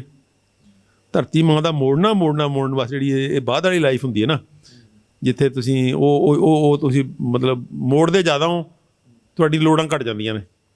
ਤਾਂ ਇਸ ਕਰਕੇ ਉਹ ਕਰਜ਼ਾ ਹੁੰਦਾ ਹੈ ਧਰਤੀ ਮਾਂ ਦਾ ਅਤੇ ਉਹ ਮੋੜਨਾ ਵੀ ਚਾਹੀਦਾ। ਅਤੇ ਇਸ ਕਰਕੇ 100 ਪਲੱਸ ਜ਼ਿੰਦਗੀ ਜਿਉਣਾ ਇੱਕ ਤੁਹਾਡਾ ਕਰਤੱਵ ਵੀ ਹੈ ਕਿ ਤੁਸੀਂ ਜੀਓ ਅਤੇ ਆਉਣ ਵਾਲੀਆਂ ਪੀੜ੍ਹੀਆਂ ਨੂੰ ਆਪਣਾ ਜੋ ਤੁਹਾਨੂੰ ਕਲਾ ਆਈ ਹੈ, ਜੋ ਗਿਆਨ ਆਇਆ, ਜੋ ਜ਼ਿੰਦਗੀ ਜਿਉਣ ਦਾ ਵੱਲ ਆਇਆ, ਉਹ ਵੱਲ ਅਗਲੀ ਪੀੜ੍ਹੀ ਨੂੰ ਵੀ ਸਿਖਾ ਕੇ ਜਾਓ ਤਾਂ ਕਿ ਆਉਣ ਵਾਲੀ ਜਿਹੜੀ ਜ਼ਿੰਦਗੀ ਹੈ ਉਹ ਹੋਰ ਅਮੀਰ ਹੋਵੇ। ਬਹੁਤ ਧੰਨਵਾਦ ਡਾਕਟਰ ਸਾਹਿਬ, ਤੁਸੀਂ ਮੋਟਾਪੇ ਦੇ ਸੰਬੰਧੀ ਪੂਰੀ ਵਿਸਥਾਰ ਦੇ ਨਾਲ A to Z ਅਤੇ ਜੇ ਕੋਈ ਹੋਰ ਵੱਖਰਾ ਵੀ ਰਹਿੰਦਾ ਹੋਏਗਾ ਉਹ ਵੀ ਪੂਰੀ ਤਰ੍ਹਾਂ ਸਮਝਾ ਦਿੱਤਾ ਹੈ। ਤੁਹਾਡਾ ਬਹੁਤ ਧੰਨਵਾਦ ਜੀ। ਸੋ ਇਹ ਸਨ ਡਾਕਟਰ ਅਮਰ ਸਿੰਘ ਆਜ਼ਾਦ, ਆਪਣਾ ਡਾਕਟਰ ਆਪ ਬਣੋ ਐਪੀਸੋਡ ਨੰਬਰ 11। ਤੁਸੀਂ ਅੱਜ ਇਹਦੇ 'ਚ ਜਾਣਿਆ ਕਿ ਕਿਸ ਤਰੀਕੇ ਦੇ ਨਾਲ ਅਸੀਂ ਕੀ ਕਰਦੇ ਹਾਂ ਜਿਹੜਾ ਸਰੀਰ ਦਾ ਵਜ਼ਨ ਵਧਾ ਲੈਂਦੇ ਹਾਂ। ਸਰੀਰ ਅੰਦਰੋਂ ਕੀ ਚਾਹ ਰਿਹਾ ਹੁੰਦਾ ਅਤੇ ਅਸੀਂ ਉਹਨੂੰ ਕਿਸ ਤਰੀਕੇ ਦੇ ਨਾਲ ਡਿਸਟਰਬ ਕਰਕੇ ਅੰਦਰ ਅਜਿਹਾ ਕੁਝ ਕਰ ਲੈਂਦੇ ਹਾਂ ਕਿ ਵਜ਼ਨ ਵੱਧ ਜਾਂਦਾ। ਵਜ਼ਨ ਕਿਉਂ ਵੱਧਦਾ ਹੈ, ਸਰੀਰ ਵਜ਼ਨ ਕਿਉਂ ਵਧਾਉਂਦਾ, ਉਹਦੇ ਪਿੱਛੇ ਦੇ ਵੀ ਕਾਰਨ ਨੇ। ਅਤੇ ਵਜ਼ਨ ਵਧਾ ਕੇ ਉਹ ਕੋਈ ਜ਼ਮਾਨਾ ਸੀਗਾ ਕਿ ਵਜ਼ਨ ਵਧਾਉਣ ਦੇ ਕੀ ਕਾਰਨ ਸੀਗੇ, ਪਰ ਅੱਜ ਆਪਾਂ ਉਹ ਕਾਰਨਾਂ ਤੋਂ ਵੀ ਅੱਗੇ ਲੰਘ ਕੇ ਸਰੀਰ ਨੂੰ ਹੋਰ ਖਰਾਬ ਕਰ ਰਹੇ ਹਾਂ। ਅਤੇ ਜਦੋਂ ਸਰੀਰ ਖਰਾਬ ਹੋ ਜਾਂਦਾ ਅਤੇ ਫਿਰ ਕਿੱਦਾਂ ਦੀ ਬਿਮਾਰੀਆਂ ਮਿਲਦੀਆਂ ਨੇ ਆਪਣੇ ਸਰੀਰ ਨੂੰ, ਅਤੇ ਉਹਦਾ ਇਲਾਜ ਆਪਾਂ ਕਿਸ ਤਰੀਕੇ ਨਾਲ ਕਰਾ ਰਹੇ ਹਾਂ। ਮੋਟਾਪਾ ਘਟਾਉਣ ਦੇ ਲਈ ਕਿੱਦਾਂ ਜੇ ਆਪਾਂ ਉਪਾਅ ਕਰ ਰਹੇ ਹਾਂ, ਕਿੱਦਾਂ ਦੇ ਵਪਾਰ ਚੱਲ ਰਹੇ ਨੇ, ਕਿੱਦਾਂ ਦੀਆਂ ਸਰਜਰੀਆਂ ਸ਼ੁਰੂ ਹੋ ਗਈਆਂ ਨੇ, ਉਹਨਾਂ ਦੇ ਕੀ ਸਾਈਡ ਇਫੈਕਟ ਹੋ ਰਹੇ ਨੇ, ਬੰਦੇ ਨੂੰ ਮੌਤ ਵੱਲ ਕਿਸ ਤਰ੍ਹਾਂ ਤੱਕ ਰਹੇ ਨੇ, ਅਤੇ ਅੰਤ ਵਿੱਚ ਮੋਟਾਪੇ ਦਾ ਅਸਲ ਇਲਾਜ ਕੀ ਹੈ। ਮੋਟਾਪੇ ਨੂੰ ਕਿਸ ਤਰੀਕੇ ਦੇ ਨਾਲ ਬਿਨਾਂ ਕਿਸੇ ਡਾਕਟਰ ਕੋਲ ਜਾਏ, ਬਿਨਾਂ ਕੁਛ ਦਵਾਈ ਖਾਦਿਆਂ, ਬਿਨਾਂ ਕਿਸੇ ਕੁਛ ਹੋਰ ਕੀਤਾ, ਐਕਸਰਸਾਈਜ਼ ਕੀਤਿਆਂ, ਬਿਨਾਂ ਕਿਸੇ ਆਪਰੇਸ਼ਨ ਤੋਂ ਮੋਟਾਪਾ 6 ਮਹੀਨੇ ਦੇ ਵਿੱਚ 20 ਕਿਲੋ ਵਜ਼ਨ ਜਿਹੜਾ ਉਹ ਘਟਾਇਆ ਜਾ ਸਕਦਾ ਹੈ। ਨਾ ਸਿਰਫ ਮੋਟਾਪਾ ਘਟਾਇਆ ਜਾ ਸਕਦਾ ਹੈ ਬਲਕਿ ਬਾਡੀ ਦੀਆਂ ਹੋਰ ਬਿਮਾਰੀਆਂ ਜਿਹੜੀਆਂ ਨੇ ਉਹ ਆਪੇ ਗਾਇਬ ਹੋ ਜਾਂਦੀਆਂ ਨੇ। ਉਮੀਦ ਕਰਦੇ ਹਾਂ ਇਹ ਵੀਡੀਓ ਤੁਹਾਨੂੰ ਪੂਰੀ ਪਸੰਦ ਆਈ ਹੋਵੇਗੀ, ਅਤੇ ਜੇ ਪਸੰਦ ਆਈ ਹੈ ਤਾਂ ਇਸ ਨੂੰ ਵੱਧ ਤੋਂ ਵੱਧ ਸ਼ੇਅਰ ਕਰ ਦਿਓ ਕਿਉਂਕਿ ਜਿਵੇਂ ਮੈਂ ਸ਼ੁਰੂ ਦੇ ਵਿੱਚ ਕਿਹਾ ਕਿ ਅੱਜ ਪੰਜਾਬ ਦੇ ਵਿੱਚ ਹਰ ਦੂਜਾ ਜਾਂ ਤੀਜਾ ਬੰਦਾ ਮੋਟਾ ਤੁਰਿਆ ਫਿਰਦਾ ਅਤੇ ਹਰ ਕਿਸੇ ਦੇ ਮਨ ਦੇ ਵਿੱਚ ਤਮੰਨਾ ਹੈ ਕਿ ਮੈਂ ਪਤਲਾ ਹੋਵਾਂ, ਸੋਹਣਾ ਦਿਖਾਂ ਅਤੇ ਫਿੱਟ ਹੋਵਾਂ। ਅਤੇ ਜੇਕਰ ਇਸ ਵੀਡੀਓ ਨੂੰ ਸ਼ੇਅਰ ਕਰਨ ਤੋਂ ਚੰਦ ਲੋਕ ਵੀ ਇਸ ਦਾ ਫਾਇਦਾ ਚੁੱਕ ਕੇ ਆਪਣਾ ਮੋਟਾਪਾ ਘਟਾ ਗਏ, ਬਿਮਾਰੀਆਂ ਤੋਂ ਦੂਰ ਹੋ ਗਏ, ਤਾਂ ਅਸੀਂ ਸਮਝਾਂਗੇ ਕਿ ਇਸ ਵੀਡੀਓ ਨੂੰ ਬਣਾਉਣ ਦਾ ਮਕਸਦ ਕਾਮਯਾਬ ਰਿਹਾ। ਸਾਡੇ ਚੈਨਲ ਨੂੰ ਸਬਸਕ੍ਰਾਈਬ ਕਰਨਾ ਨਾ ਭੁੱਲਿਓ। ਅਗਲੀ ਵਾਰ ਫਿਰ ਹਾਜ਼ਰ ਹੋਵਾਂਗੇ ਇੱਕ ਨਵੇਂ ਮੁੱਦੇ, ਇੱਕ ਨਵੇਂ ਮਹਿਮਾਨ ਦੇ ਨਾਲ। ਉਦੋਂ ਤੱਕ ਮੈਨੂੰ ਦਿਓ ਇਜਾਜ਼ਤ। ਧੰਨਵਾਦ।